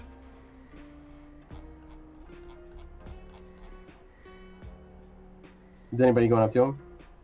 Nicole, he isn't up to- I'm following up as well, but with Nicole being in front, Jillian is keeping a couple paces back to, be polite. Of course, Nicole's the guinea pig. She's going to sort of lightly tap against one of those metal. Let's say she taps against the stairs real quick for attention. I'm just gonna throw this out there. Nico's a lot less concerned about this guy, and honestly, just kind of like scouring the room to see if he can find the stash of Bright Eyes. All right, Nico, before we get into the proper thing, I want you to give me the equivalent of a perception check. Because this is really quick. And then we will get into Amon's response to Nicole. If you do not have anything That being equivalent to destiny? that, you do not find a stash. Okay. There is no signs of any stash here. So that's what he's doing while y'all talk to this guy. Mhm. He's just He's like going to poking be around through. looking and failing to shelves and- find. Yep. Right. So Amon's gonna look up from his stuff and look over, and Nicole kind of give a nod and goes, "Oi, what's going on, bruv? What you need?"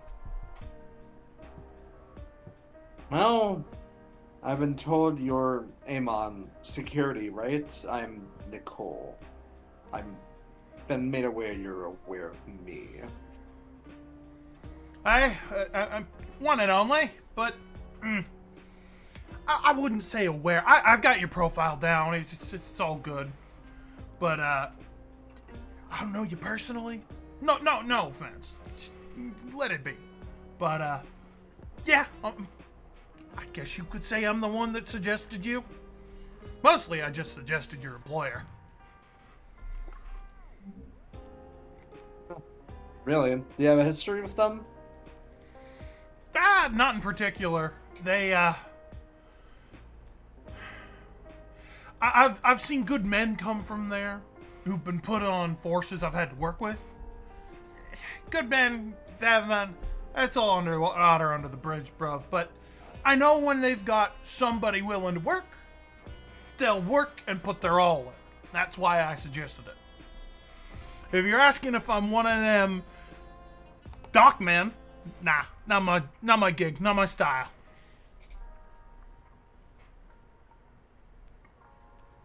Well, that helps a lot. There's no Element of surprise. let's just say ex-members of my contractor here. Not that I would be against it.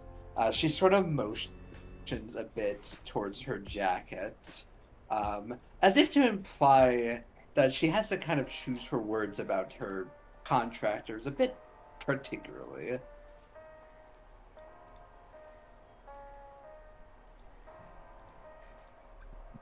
I have to say, Reloads is in chat right now. Unfortunately, chat stream preview is a bit borked, but Reloads is not happy with the voice for Amon. Oh no! that's true. They're natural enemies. I knew this would set him off, and he joined at the perfect time. Anyways, like, no, I got no ties to your contract holders. Don't worry about it. All right, just forget about it. Right. So, Attention oh, that's pilot. good. So Urgent security. grass touching required to prevent reactor All right, destruction. I'm gonna have I'm to assuming your unfortunately friends- put this Oh. on pause because a You certain have to British take man pause. has gotten back at me. Oh. Yeah, it would seem so. I can't say I'm surprised. I'm going to have to kill reloads. I was in a flow reloads. I was in a state. The state can wait, I guess. The grass must be Unfortunately. touched.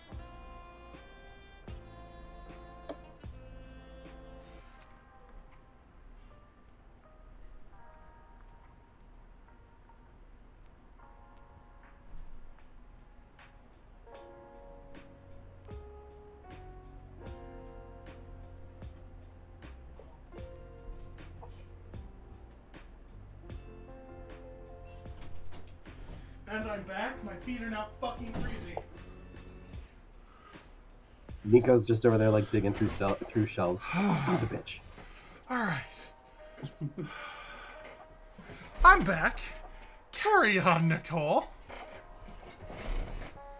I wonder if touching the bunny things would count as be touching grass.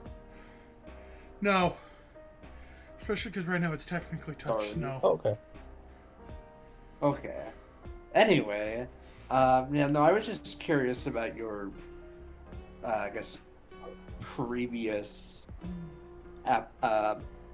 previous position. I assume you're close comrades with Fyodor. Your other friend Alyssa said about the same. Oh, him. I mean, yeah, to a degree. I used to serve in Union. I was one of the Union's brown boys. Not a chassis pilot like you fancy fucks, but more boots on the ground, gun in hand, blood flying. You know. I met Theodore over there when his unit was assigned to work alongside me in Union. We had to hire on some external help, and him and his Amazon buddies decided to pitch in. So we were on a combined front. Jesus. I actually saved my ass one time. Chassis nearly got me. But I told him I owed him a favor when he came knocking, asking about setting up his own mercenary company. I took the chance. I was feeling pinned down by that Union anyways. Fuck them. Yeah, fair enough. Well, pleasure working with you. So you actually have combat experience, pretty good amount too. I assume. Oh, lot of it. Not with, mostly against chassis. Never in it myself. That's where you guys come in. No, that's fine. No offense to my coworkers, but I also wouldn't mind more a simplistic approach if you've seen the chassis that we're working with. Oh, you mean Freaky Boys? Yeah, it's that's a bit hard in the eyes. Yeah, well, I've seen worse. But Looks over at the Sunsea pilot. I think they're talking about you.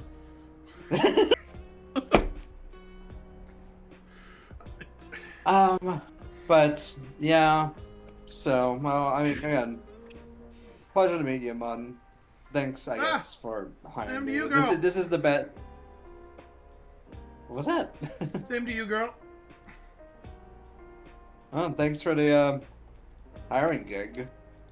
I don't owe you any favors though, so don't ask.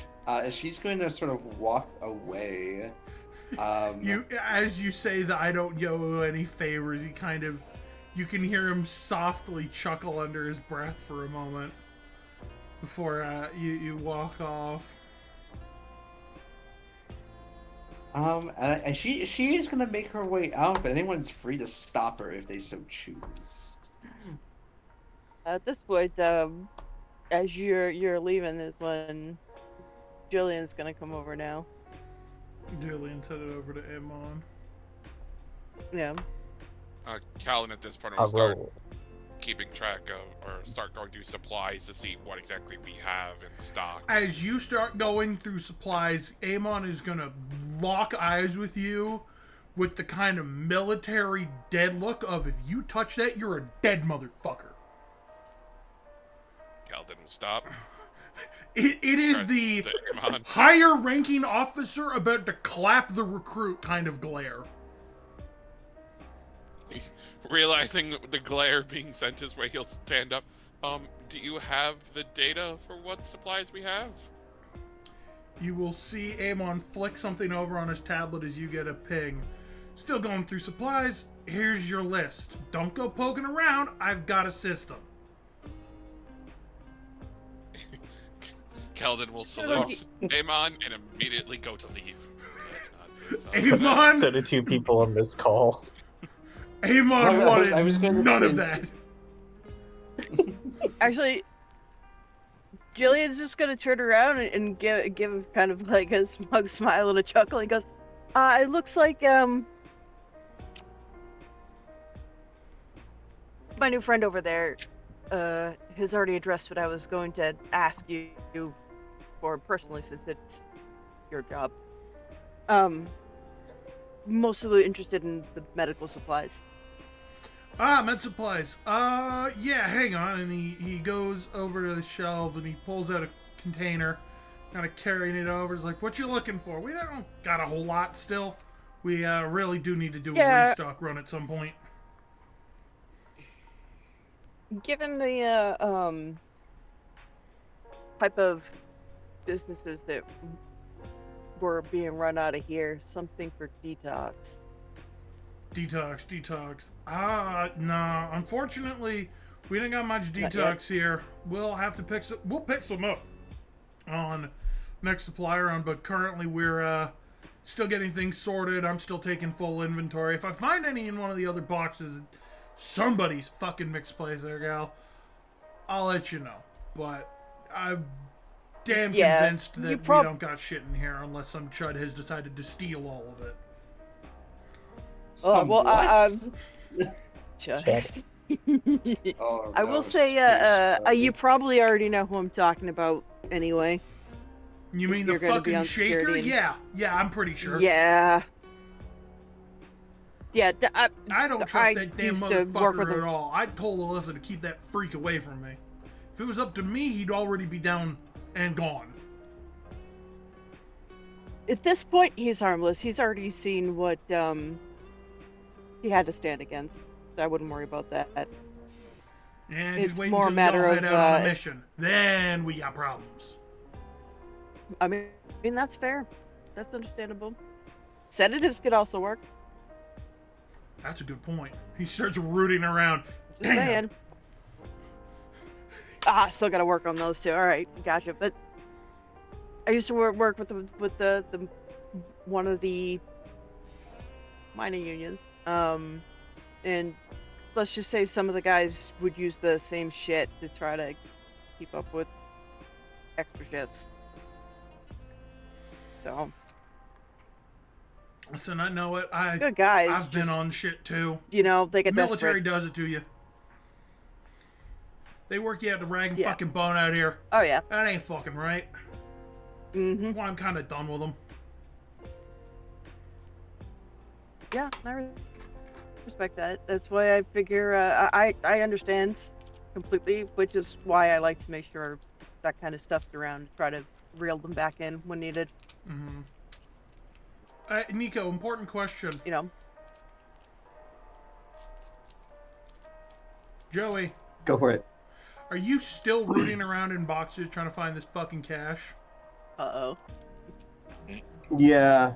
In fact, at some point during this conversation, you probably Amon heard some stuff clatter. has as now Nico was fucking falling. noticed as that's going on and is now barreling over, fucking shouting, "Get Oh, your no. fucking dirty mitts out of here, you moocher!" Whoa. I'm just looking for bear tracks. Amon, he kind of stops for a second in his tracks. Like he was en route to barrel into you, get you out of there, and it kind of stopped to recoil. He goes, "Fuck." Yeah, no, Bear Nico backed trap? up. Like, you as don't soon mean as- bear as soon as he traps, right? saw- We don't stock bear traps. We've been No, dismantling no. those ones. No, Zukov said something about bears being here. I'm pretty There's sure. no bears Can I here. hear this at all as I'm walking that way? Yeah, you probably have. If you haven't fully left the room, you probably heard it. What is this about a I would bear? have followed Nicole. Listen. If Oh no. if there are no bears here, Nico says, not knowing what bears are at all, but still trying to bluff it off anyway. Bears are If there are no fucking bears here, why are there bear cradle traps? Okay. Bears Well, are how do you fucking explain cradle. bear? Let me fucking speak. You are fucking out of it. Alright, I found our goddamn tweakers made off with my stash, evidently, of supplies. Bears are a goddamn cradle myth. They call them bear traps because they were supposedly used to hunt these damn things. Fuck if I know, but they're still useful in situations. That's why we still use them.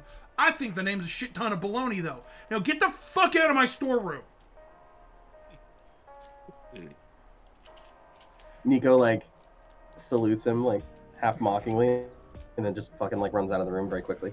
Oh man, you fucking hear Amon fuming as you fucking leave. Get the fuck out of here, you bloody git! Yeah, Nico's gone. After he leaves the room and the door shuts behind him, Jillian will turn back over to Eamon and go, now you see why I was asking. It wasn't just for him, for the other one. Oh god, don't tell me we've got another addict.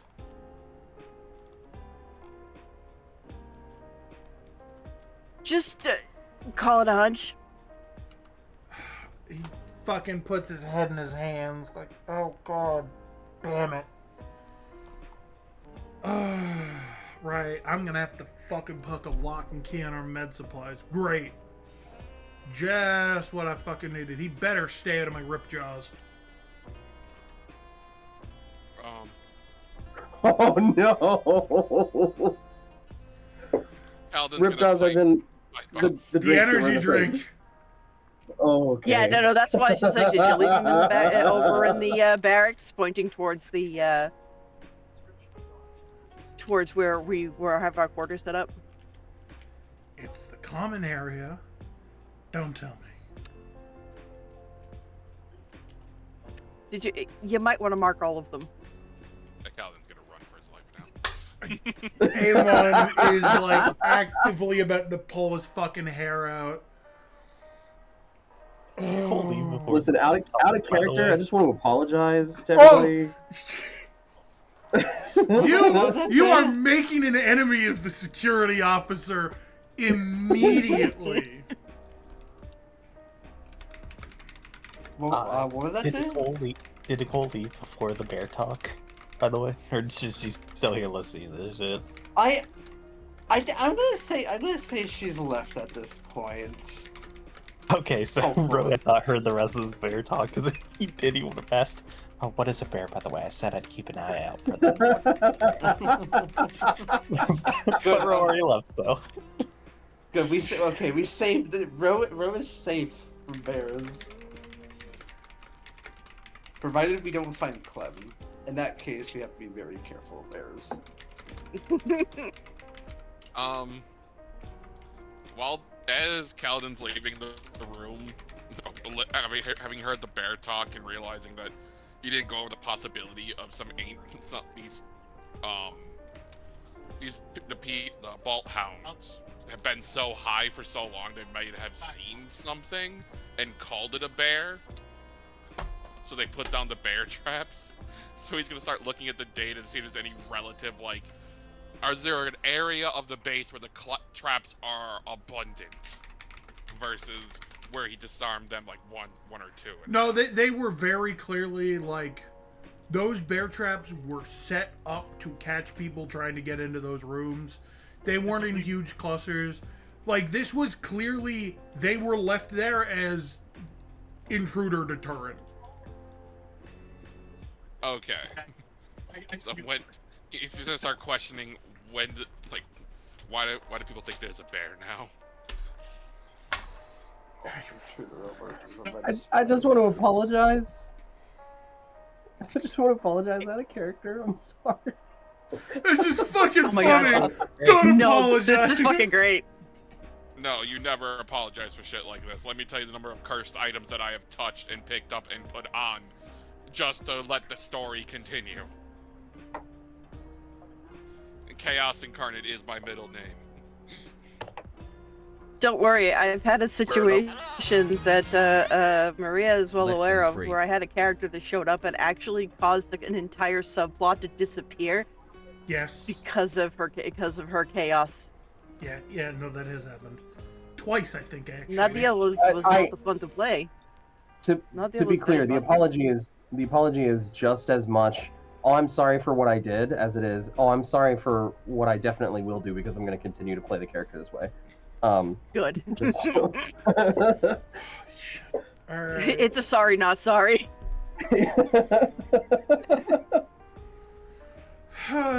Okay. So, anything else being said to Amon? Nope, she does. Nope. Jillian will give him a pat on the shoulder, and I was like, "Well, dude, you just gotta keep doing what you can." He just sighs know in you're trying. frustration and goes back to fucking cataloging. As you briefly see him swipe off a can of Ripjaws from the fucking stock. He already knows it's gone. Yeah. Alright. So, No, I've let's all head back to the main room. Where everyone's kind of gathering. Is anyone up to anything in particular right now?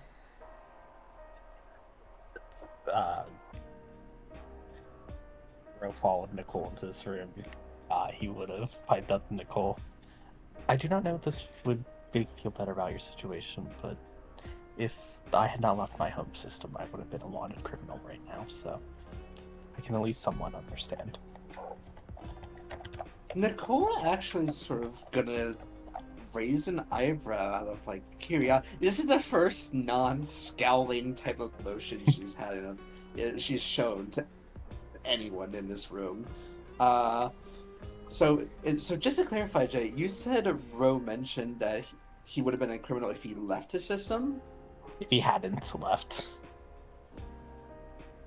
Okay, I'm just writing this down.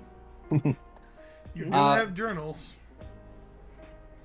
Yep, I'm writing this out on my phone notes because we already had this last session. Also, it's easier. Take it wherever you need to take him.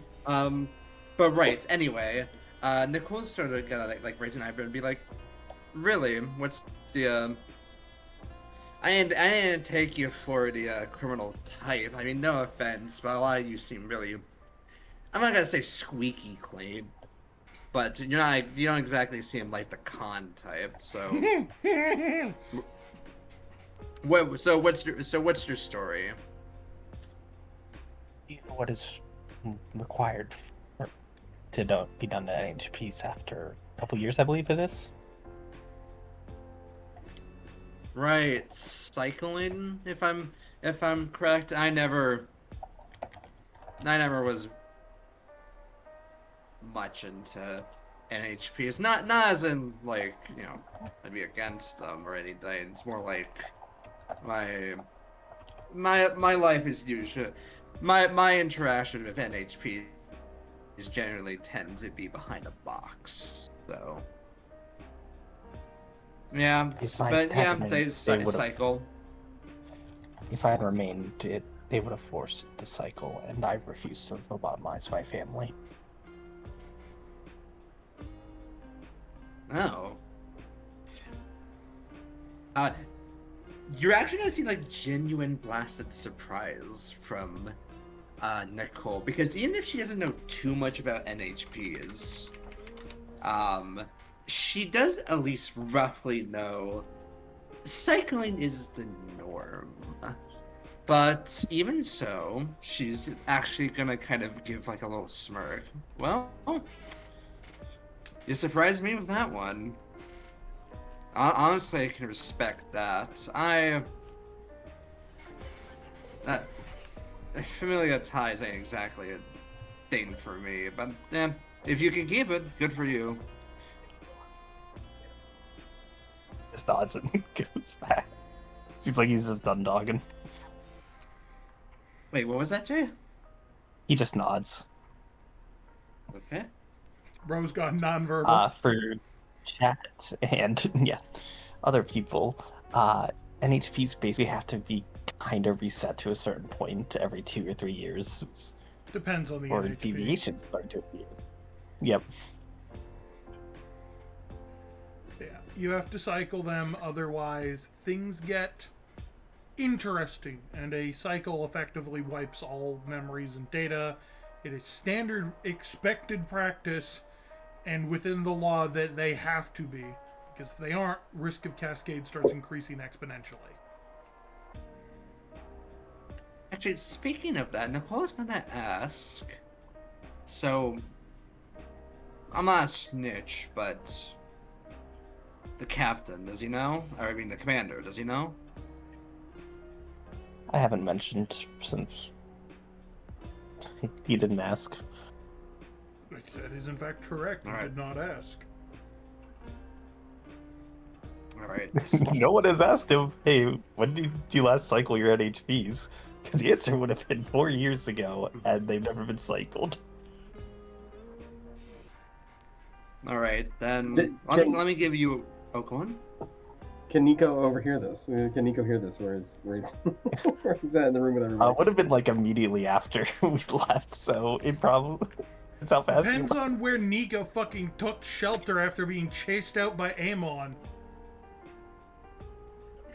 We'll say he left and then kind of like backed away from the door a little bit, and when Amon didn't come crashing through, he just kind of like hung out in this room.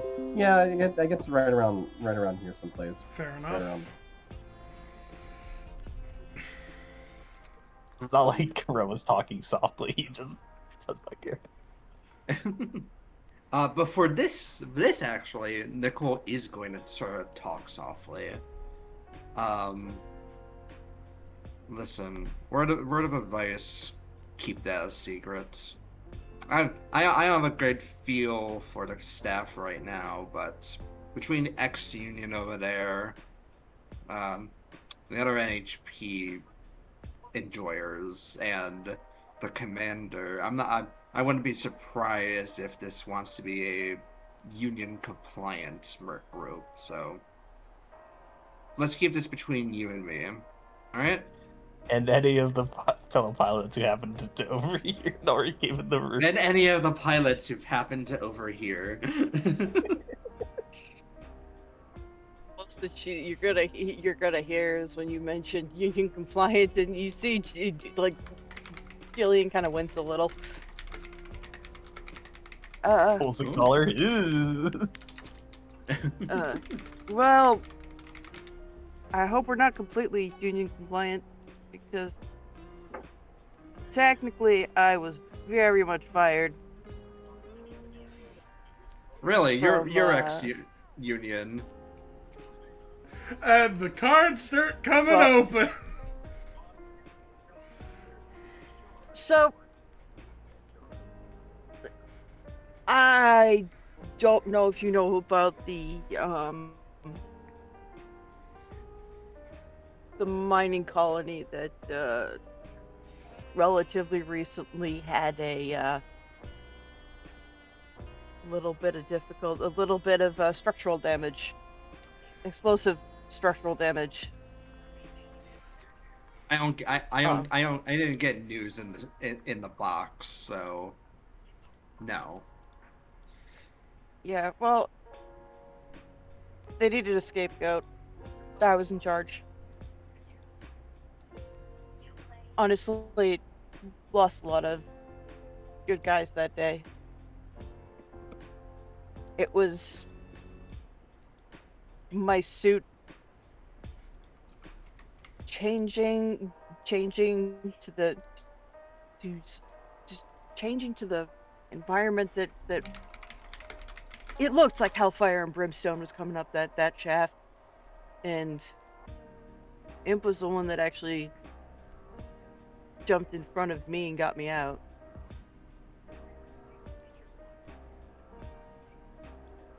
But yeah, they fired me almost immediately, and this was the first job I can get in a long time. Well, it's not a bad gig, and be glad firing is the only thing you got from being a scapegoat. Trust me, could be worse. Yeah, But I still kind of wish more of the guys were able to make it out of there. yeah, They I know didn't that. deserve I know that. that feeling. The good ones never do. Yeah. Well, this was a depressing talk. Yeah, you kind of hear Anyone Nico know- kind of whistles. Nico kind of whistles. He's like, "Wow, you guys are fucked." Nicole is actually going to, her eyes are actually going to twitch at that before sort of glancing over at Nico, who is already looks like he's skedaddled. Oh yeah, that's John. That's just John moving away. That's John. Yeah, John's just Nico- like, you know what? John's Nico quick. like catches he catches the glance and throws his hands up. He's like, "Oh, I didn't mean anything. I'm just, kind of." Are you You know. doing the blasted little guy? It's my birthday excuse. I'm just a little guy. Nicole is immediately just gonna continue giving him an evil eye. You know nothing, kid. All right. I don't know where the hell you crawled from, but don't mock people who suffered. I won't repeat myself again. Is that clear? Nico just nods, and then he goes back to like he's doodling on his data pad. Great.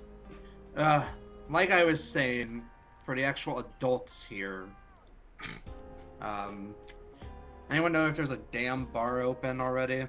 It's been a while since I've had anything that isn't my employer's. She's gonna sort of tug her collar. Nutritious meal, let's say.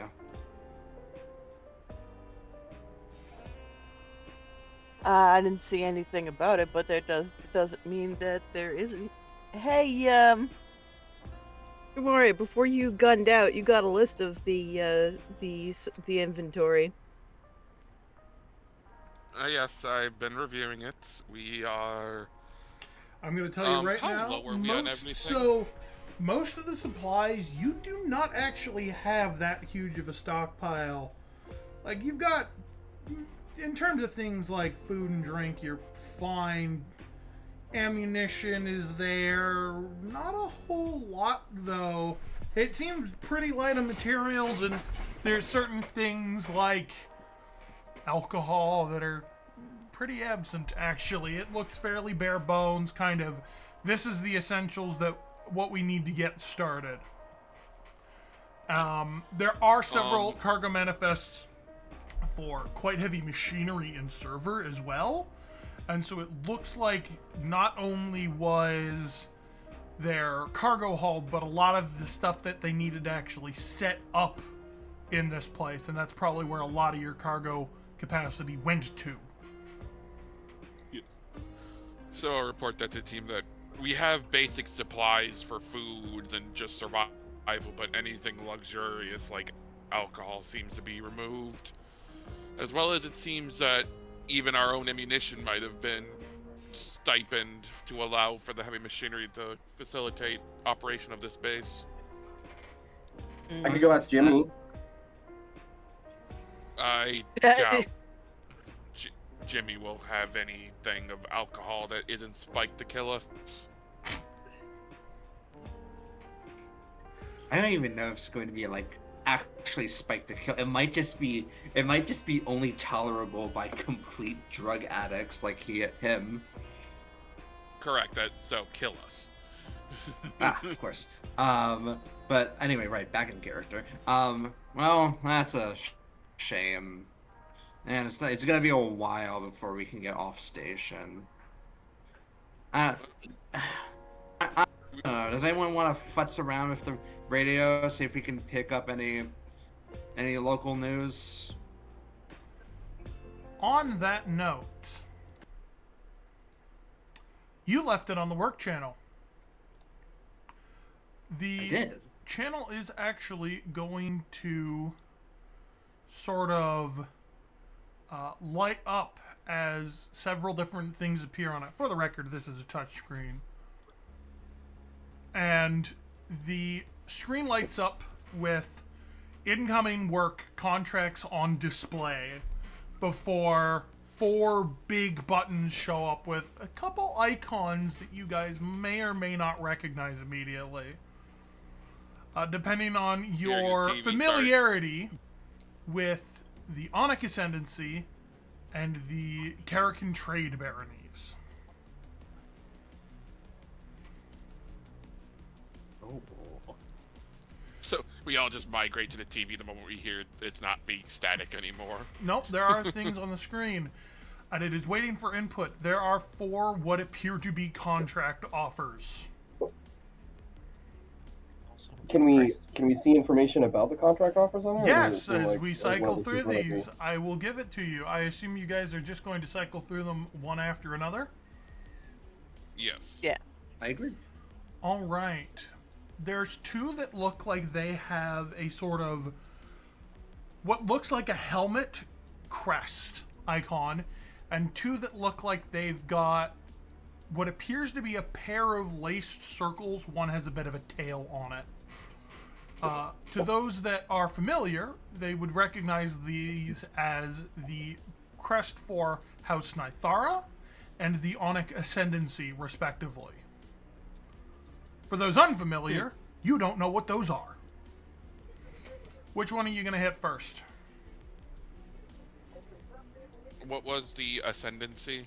Or like House Nithera? So this is in your data terminal. You guys can have. If you go looking through them, you can find that, but currently there's nothing to indicate it. You just have symbols. Ah, okay. I was writing these down in personal notes. You can find out.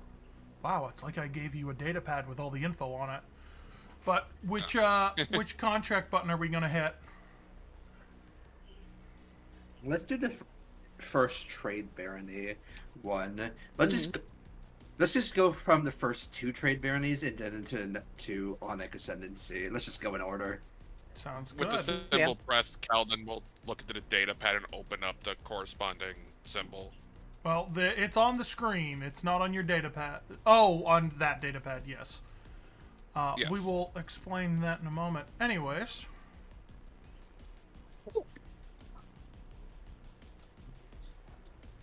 This contract comes to us courtesy of one of the generals of House Nithara.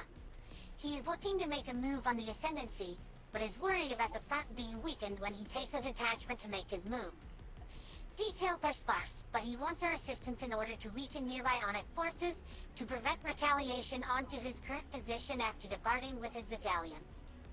We are being tasked with sabotaging a series of supply ships at one of the Ascendancy's stations. In particular, their forward station in orbit of Key. By sabotaging these supplies, ground forces will have reduced capacity and, as a result, a counteroffensive by the Ascendancy is incredibly unlikely to happen. As this station is supply yard in orbit, and many orbital battles have not occurred yet, it is unlikely we will encounter anything particularly powerful or unique stationed there. The sparse details from the contractor and hesitancy on giving information leads us to believe some of his details to be false, or that he is keeping something from us. Be on your guard. Your chassis will need to be outfitted with EVA modules in order to handle the lack of atmosphere and zero-gravity environment, which will likely impede your other system's capacity. Given the difficulties of working in orbit, the payout is 2,000 mana for completion of this Rank 1 mission. so that is our first contract. For the context, mana is the general currency of Lancer. Other information, such as names about Nithara, Key, etc., is data that is contained in the notes that John forwarded to all of you. If you go looking, I can happily explain them. Let's see.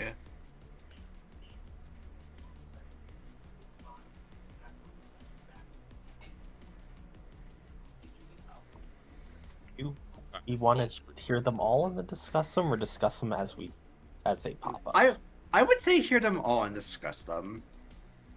All right. As for John looking into House Nithara directly, House Nithara is a Karakin Baronic house, one of the lesser houses, specifically operating under the one known as the House of Dust. Details on them allude to... Details on the House of Dust is that public knowledge is, at this point, that they are attempting to leave their current homeworld as it is in a crisis state. The House of...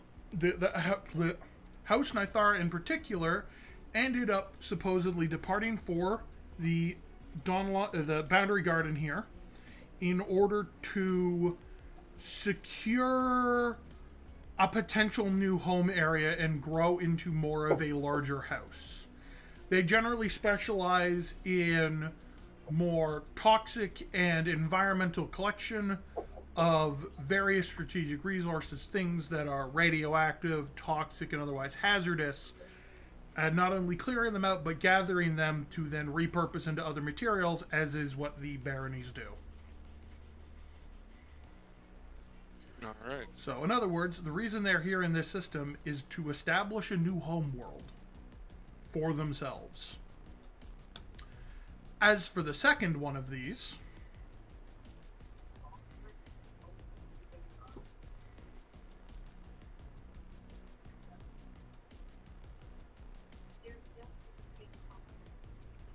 come on, thing, actually do what you're supposed to do. Oh, hang on, it doesn't like that there are multiple open. If you've got one open, you will need to close it. Turns out that plugin is very clunky. Let me know when you've all got it closed so I can pop up the next one. Mine are closed. Oh, should I close the other one then? Yeah, close the other Came one up? because of a buggy thing. Okay. Yeah, it's closed. Alright. This module, while I like it, is not the best. I've had issues with it. This is the one that deleted things on me. This contract mission I comes see. from House Nithara, the local Baroness group. They are requesting us retrieve one of their terraforming machines that was captured by the Ascendancy on the surface of Italy. This terraformer, if it falls into the wrong hands, could prove catastrophic. The captured terraformer is brought to a subterranean depot on the surface of Italy. We are to breach through the bulkhead door and recover the machine from inside before returning it to the transport shuttle. The terraformer is heavy and will require one of your chassis to haul it directly.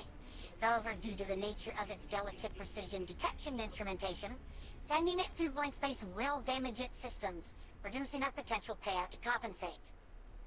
Reportedly, the Ascendancy has this stockpile defended by an experimental defense system, as it is host to several other valuable supplies they have been hoarding here. This might prove useful to try and loot on the way out, but our objective comes first and foremost.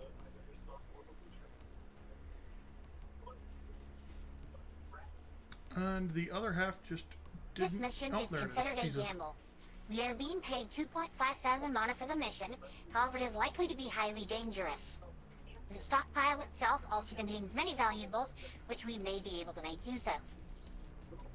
Damage to the delicate systems on board the terraformer will reduce our pay by 750 mana. The external armor should absorb any traditional damage, but point space travel will destroy these systems immediately upon traversal. So, that is our second contract up.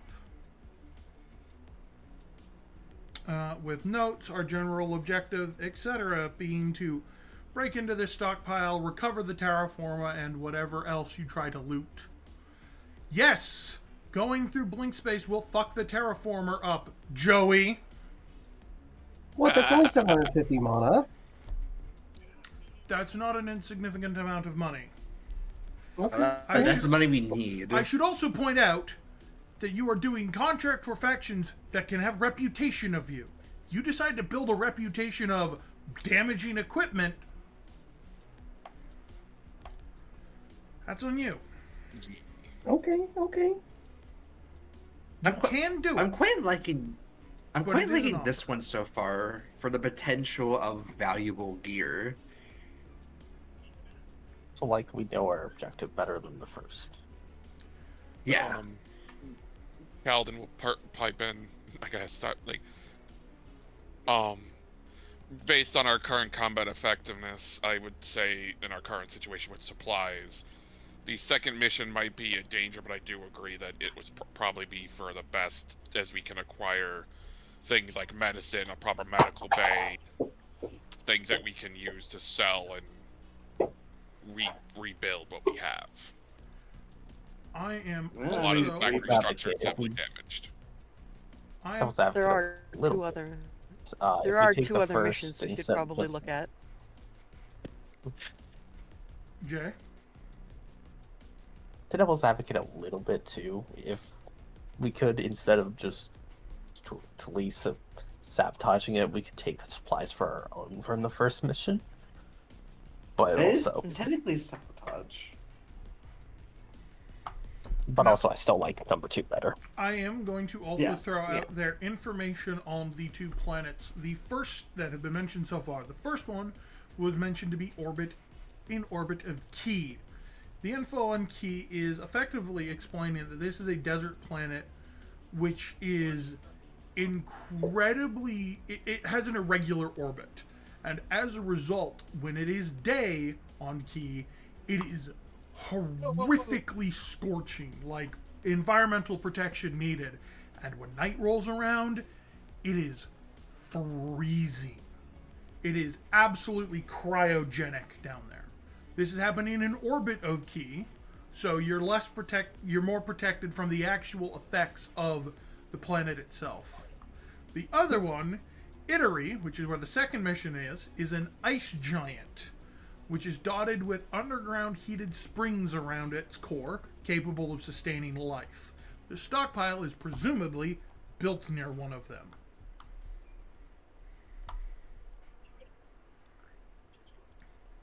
So, though that's kind of important info, these are very different environments. One is in space and one is on a giant ice planet. Going From- off to Hoth. These are all part of the solar system you guys are currently in. Travel is really close by. You are effectively operating within one solar system here, the Crony system. Calvin will also point out, I only know of my own, but how well equipped are you all to accept an Ava module if we were to accept the first of these 2 missions? I can make room. I But will I say prefer- that while a full repair will not occur, you can refit some of your systems with an EVA module for that if you take it. Yes. My suit already has it, but I was concerned with the others. And while he's saying that, he's gonna open up the other faction, the other symbol, in preparation for opening the other 2 missions All right. from them. So, the Onic Ascendancy is a large non-union power. They are described as highly religious towards a god that they refer to as Metat On, and have been the Boundary Garden, which is where the Crony system is located, is a region of space that is effectively on the boundary of on space and union space. They've been at conflict for quite a while, and the On are actually responsible for the original gate that was two-way to the Boundary Garden being destroyed. But supposedly their reasoning was them attempting to help aid and work on basically they were attempting to help liberate a particular colony here known as Cornucopia. They are highly religious and highly skeptical and very well trained, and a lot of their technology works very differently to what we are used to. On Mac that, users. Mac users, Jesus Christ. That's right. Send in the bear. One bear take care of We are our not second deploying child. Freddy Fazbear. Oh, On that But yes, note, are we going to open the first Onic contract then? yes. Please close your Yes. existing contract tab so that I can open it and it not bug out.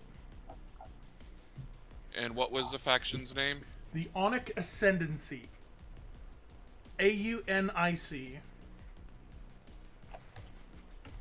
I see. Alright. Hey, but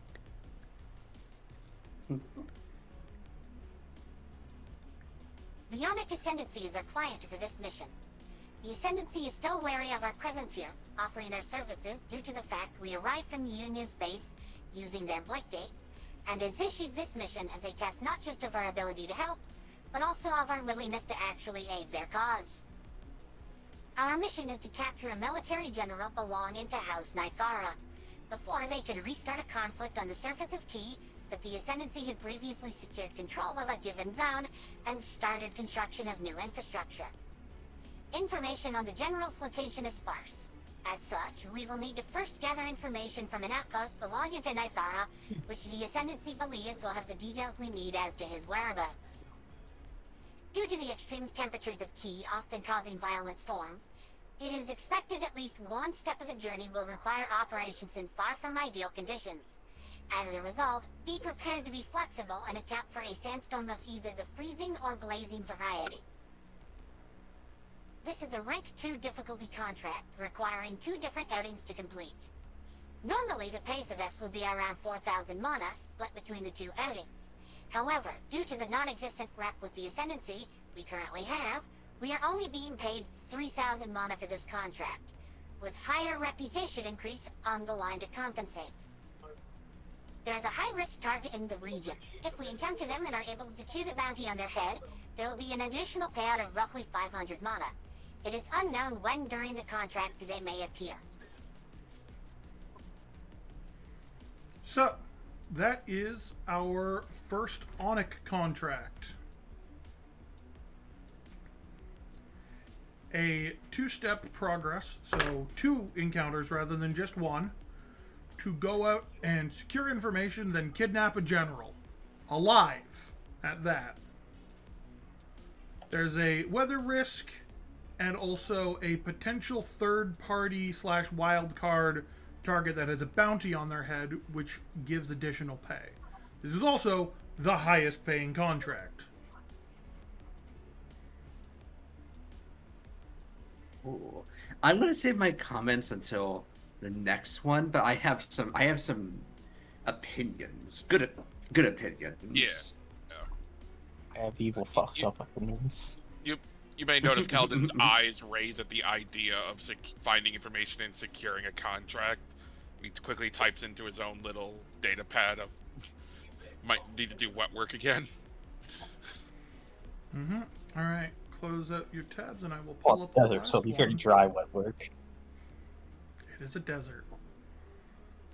And number 4, the second Onyx contract. A particular Onyx mind has contracted us for this mission. He believes that a particular region is of great importance to Meteton that came to him in a vision, and as a result, wants to break ground on the site to eventually establish a new hall for their transport network on Oshchas. The Othana force he is assigned to disagrees with the use of resources due to no strategic benefit in the region, and as such, he's reaching out to us to clear the area for him. The site in question is nearby the wreck of a Nitharan spacecraft, the Truth of Flame, which is currently in the process of being recovered and salvaged by House Nithara. Not much else of note is in the region, so Nithara is unlikely to return if pushed out of the area while securing the vessel, and consider it too costly to attempt to retrieve. We do not know exactly how many forces are present and where they are operating around the package, as the TLF was an incredibly large transport vessel for goods. Oshchas, despite being quite lush, poses a threat with its rather toxic atmosphere. Ensure you pack proper breathing equipment for your person should your chassis cockpit be breached. Otherwise, your standard onboard life support should take care of you perfectly fine.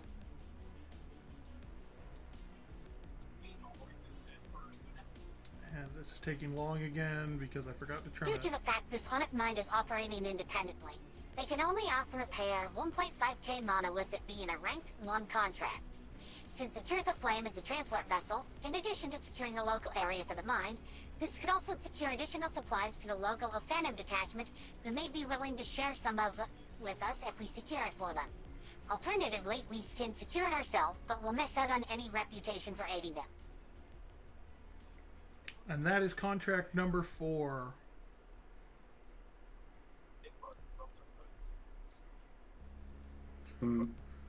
So, Okay. we've had quite a What was mix in- of them. What was in 3? 3 was going to kidnap, basically capture a general, which will require a 2-step process in order to do. The first outing, finding information. The second one, actually capturing the general alive. Doing so has the highest payout, as it is a 2-step contract, though it is being paid less than normal due to the mistrust from the Onyx Ascendancy. The upside being, if you complete it, you will have a much higher reputation bonus from it.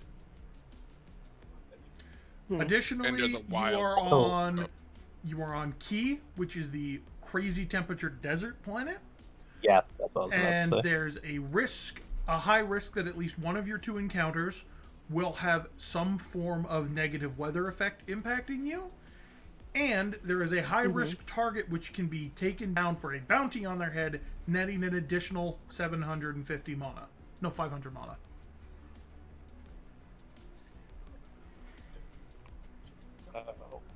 I sent you the image. Or the report, I mean. I also have Thank you. all four. Speaking of, let me put them into the thread for you guys so that you can all review. So my thinking is 1 is the worst option personally, with too many unknowns. I agree. The payout for supplies seems useful, but the possibility of falsified information makes me a bit more doubtful. Like, there's a lot of unknowns in many of these missions, but actual outright false information makes me feel like it's going to be a larger assault than expected. Mm-hmm. I can agree. Uh-huh. I like 4 the most.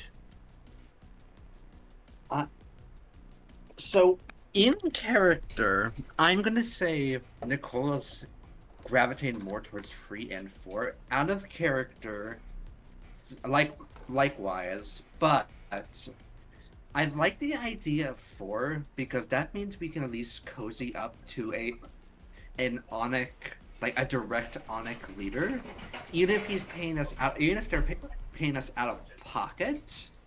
Having that could be just as worth as the amount of reputation we may receive in mission 3. The ideal right now is get supplies and get reputation. Money is good, but I like the idea of reputation right now. We need to have So we're Reputation is gonna piss someone off. Now, Yes. I'm going to point out a very important mechanic of this game. The money earned from this will be used to purchase supplies. These supplies can be used to help make sure you are repaired and fitted correctly between full repairs. Additionally, it would allow you to secure reserves, other supplies for the base, and even potential upgrades, granting passive benefits to you guys for the remainder of the campaign. Can we upgrade Jimmy? I'm not gonna fucking throw a fucking rock at you. We get the med base security. We get rid of his addiction. We get another part of the base. He suddenly remembers he's a spaceship pilot. This is the second time this session I've been threatened with rocks, which isn't a lot, but it's weird that it's happened twice. Yes. Hi, puppy. From my I will point- point out, we still don't know if Jimmy's gonna make it. Like, we still... Oh yeah. Jim's gonna get eaten by the bear. Ah! It comes Relax. full circle. Relax, that's a euphemism for drugs. Who's the bear then? Bears do exist as we all run for our lives. I hate all of you sometimes. Anyway, Oh, go on. my personal point of view that we should definitely secure supplies over anything, because if we don't push for supplies more than anything, we'll be eventually running out, pointing out the fact that we're limited on ammunition as is. Not enough to be compromising at the moment, but if we do too much, we will have a problem later. I'm inclined to agree, just because, like, if we say we make a bunch of money and then we buy supplies and then we go do one of these other contracts on which we find, like, duplicate supplies I that am we've already going to purchased. say right now, whichever one of these contracts you guys take, the rest are not going to be available anymore. They're gone. Oh. Right. Yeah. So it's like what was Armored Core? Like you have a time limit to accept the mission. decisions. Yes. I mean, it makes Oh. sense. This is all going on simultaneously, so Mhm. it's either help with this spot, this spot, this spot, or this spot, because the other shit's gonna happen regardless. Number 4, do we have any like explosive weapons that would be more risk damaging the supplies in the wreck? We all just more ballistics.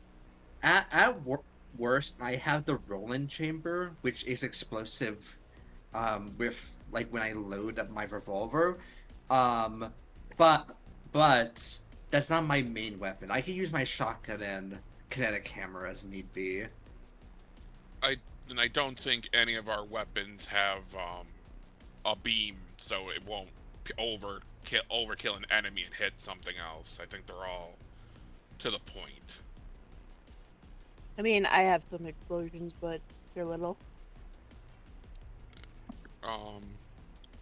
If I had to choose, I also have a lot of burn. Yes. I don't like 3 and I don't like 1.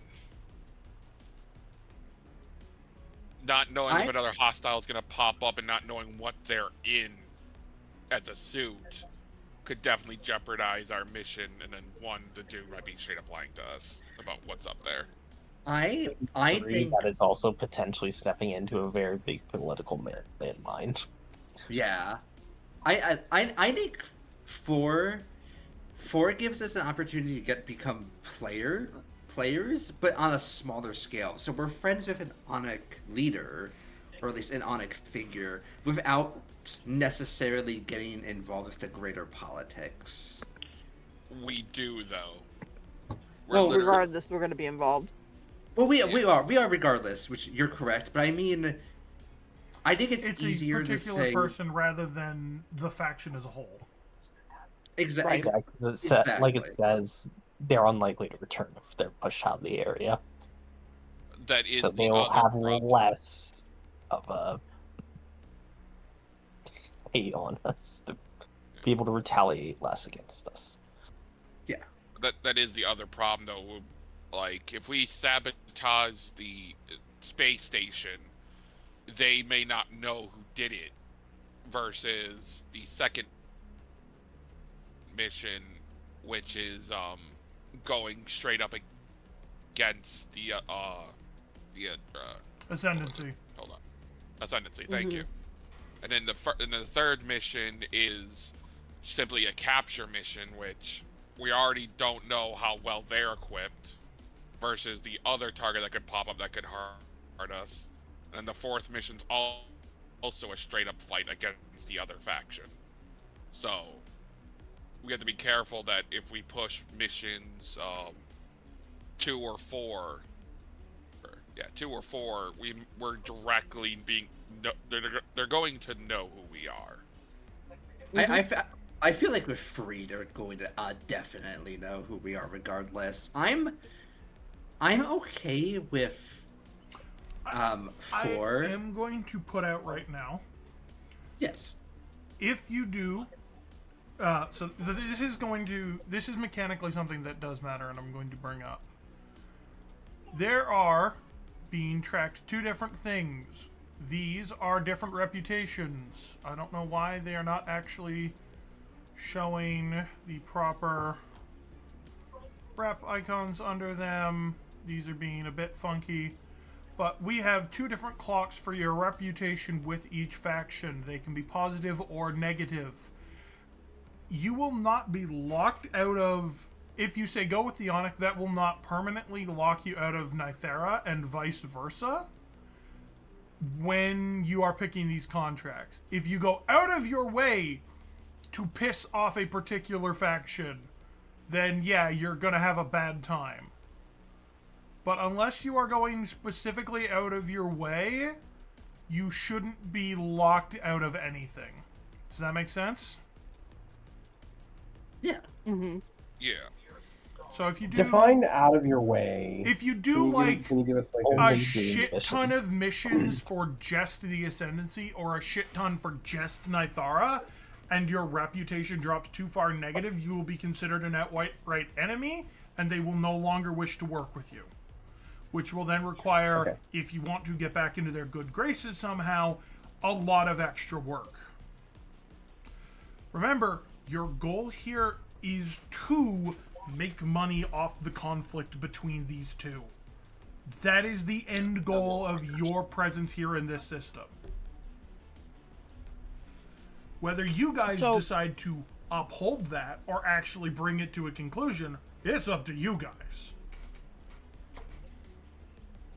I mean, there's always going to be a little bit of wariness because it's like they're mercenaries. They can change to the assumption is just like whoever's going to pay them more is going to be likely the ones that they're going to assist. But I feel like the Auric group is already a little wary of us, and I think getting back into their good graces is a good idea, especially because oh, excuse me, they're paying really well, and honestly, one side already kind of rubbed me the wrong way when they said they're not sure if all this information is even accurate.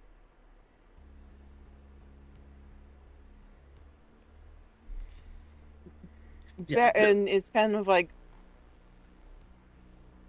regardless of Nathara has a good intentions, to throw that out there makes me sit there and go, everything up front. Why the hell do you want to turn around and give me money? Exactly.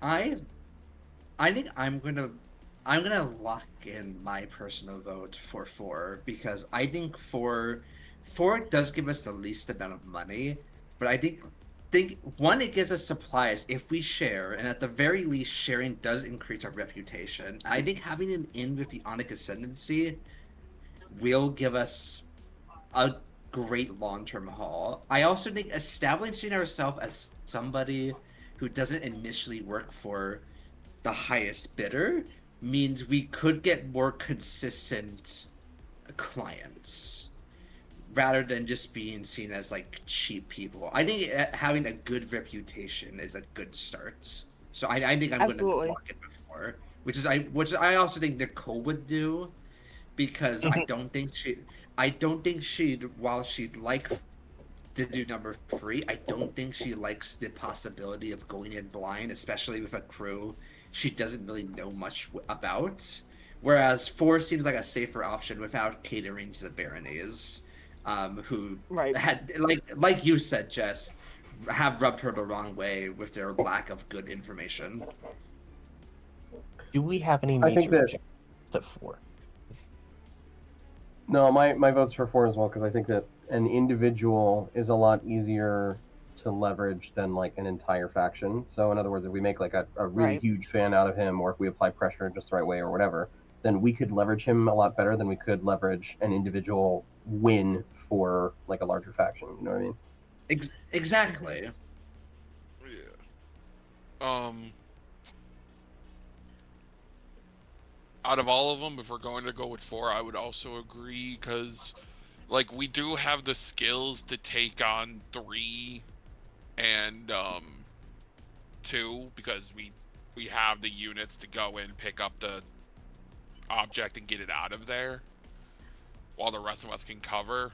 But yeah, 1, I don't like how 1's worded, that not all information is present.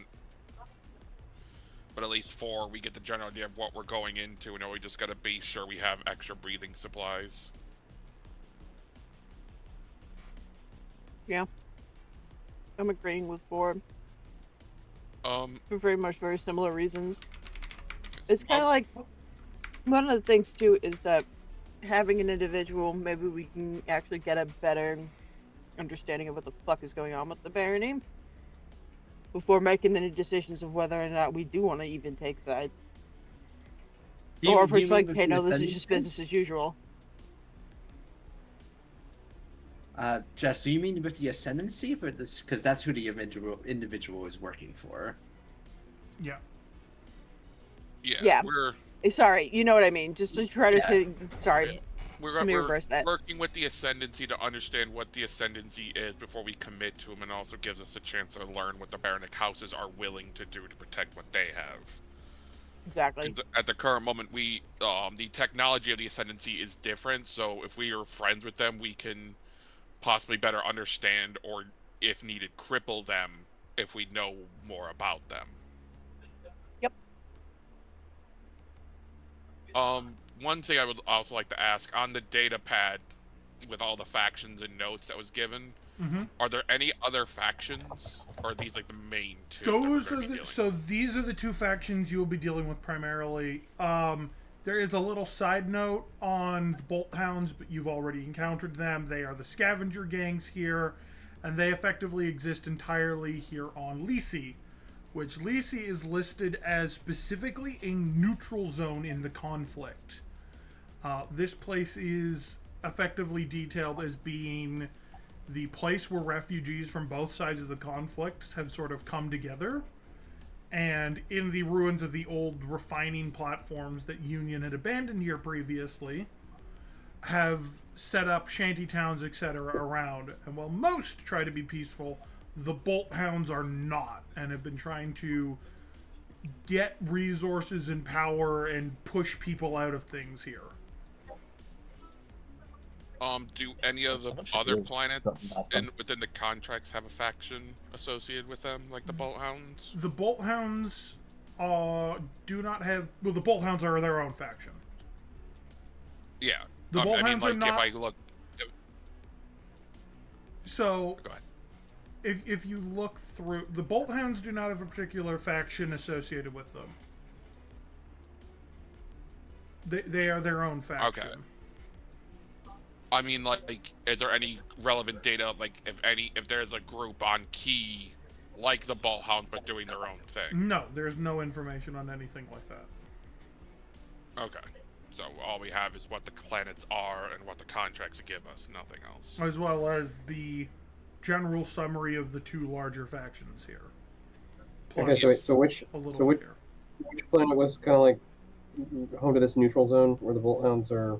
You guys are in the neutral zone.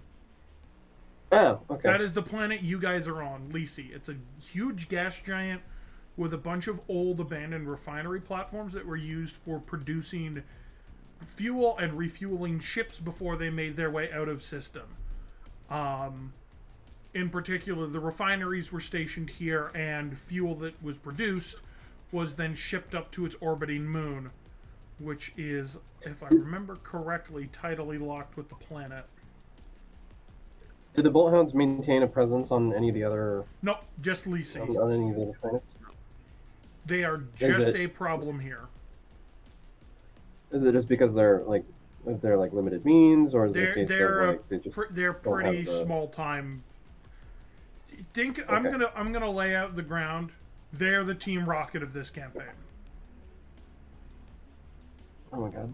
And I mean Jesse and James Team Rocket, not Giovanni Team Rocket. I was gonna say, 'cause Giovanni, when you think about how he works, he's kind of terrified. No, this is the Jesse and James Team Rocket. Does that mean Jimmy Meowth?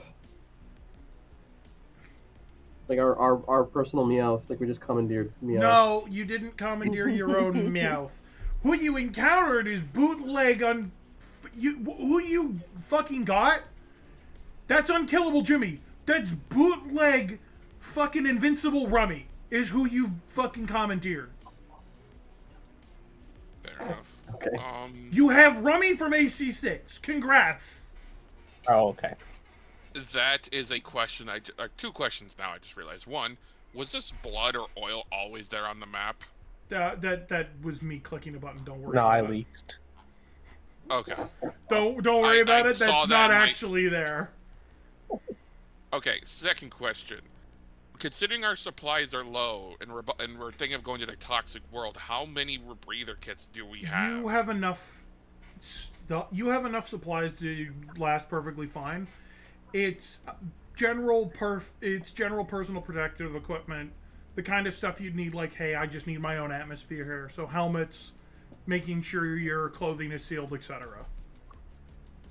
Nicole also has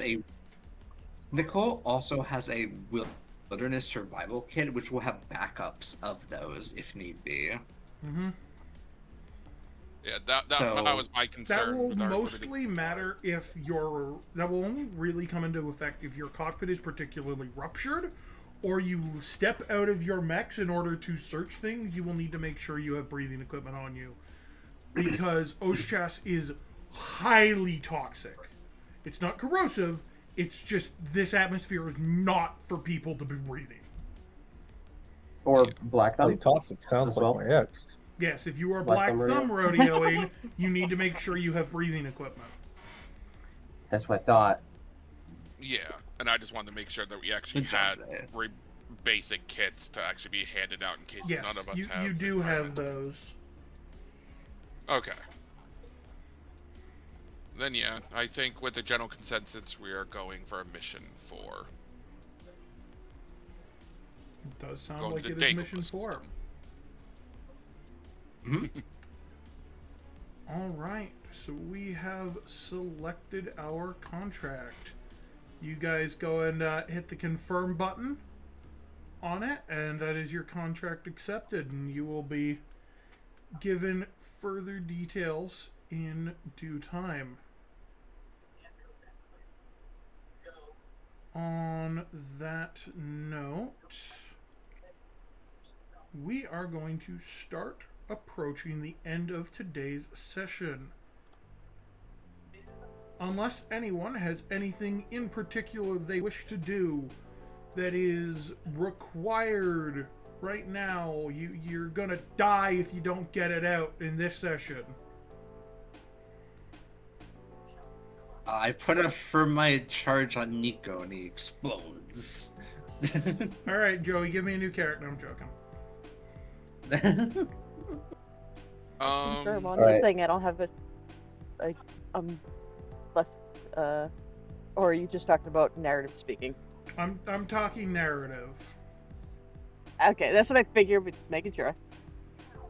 I'm basically going, hey, do we have anything else, or are we done the session? Because now I know which set of encounters I'm preparing. Which is why this happened at the end.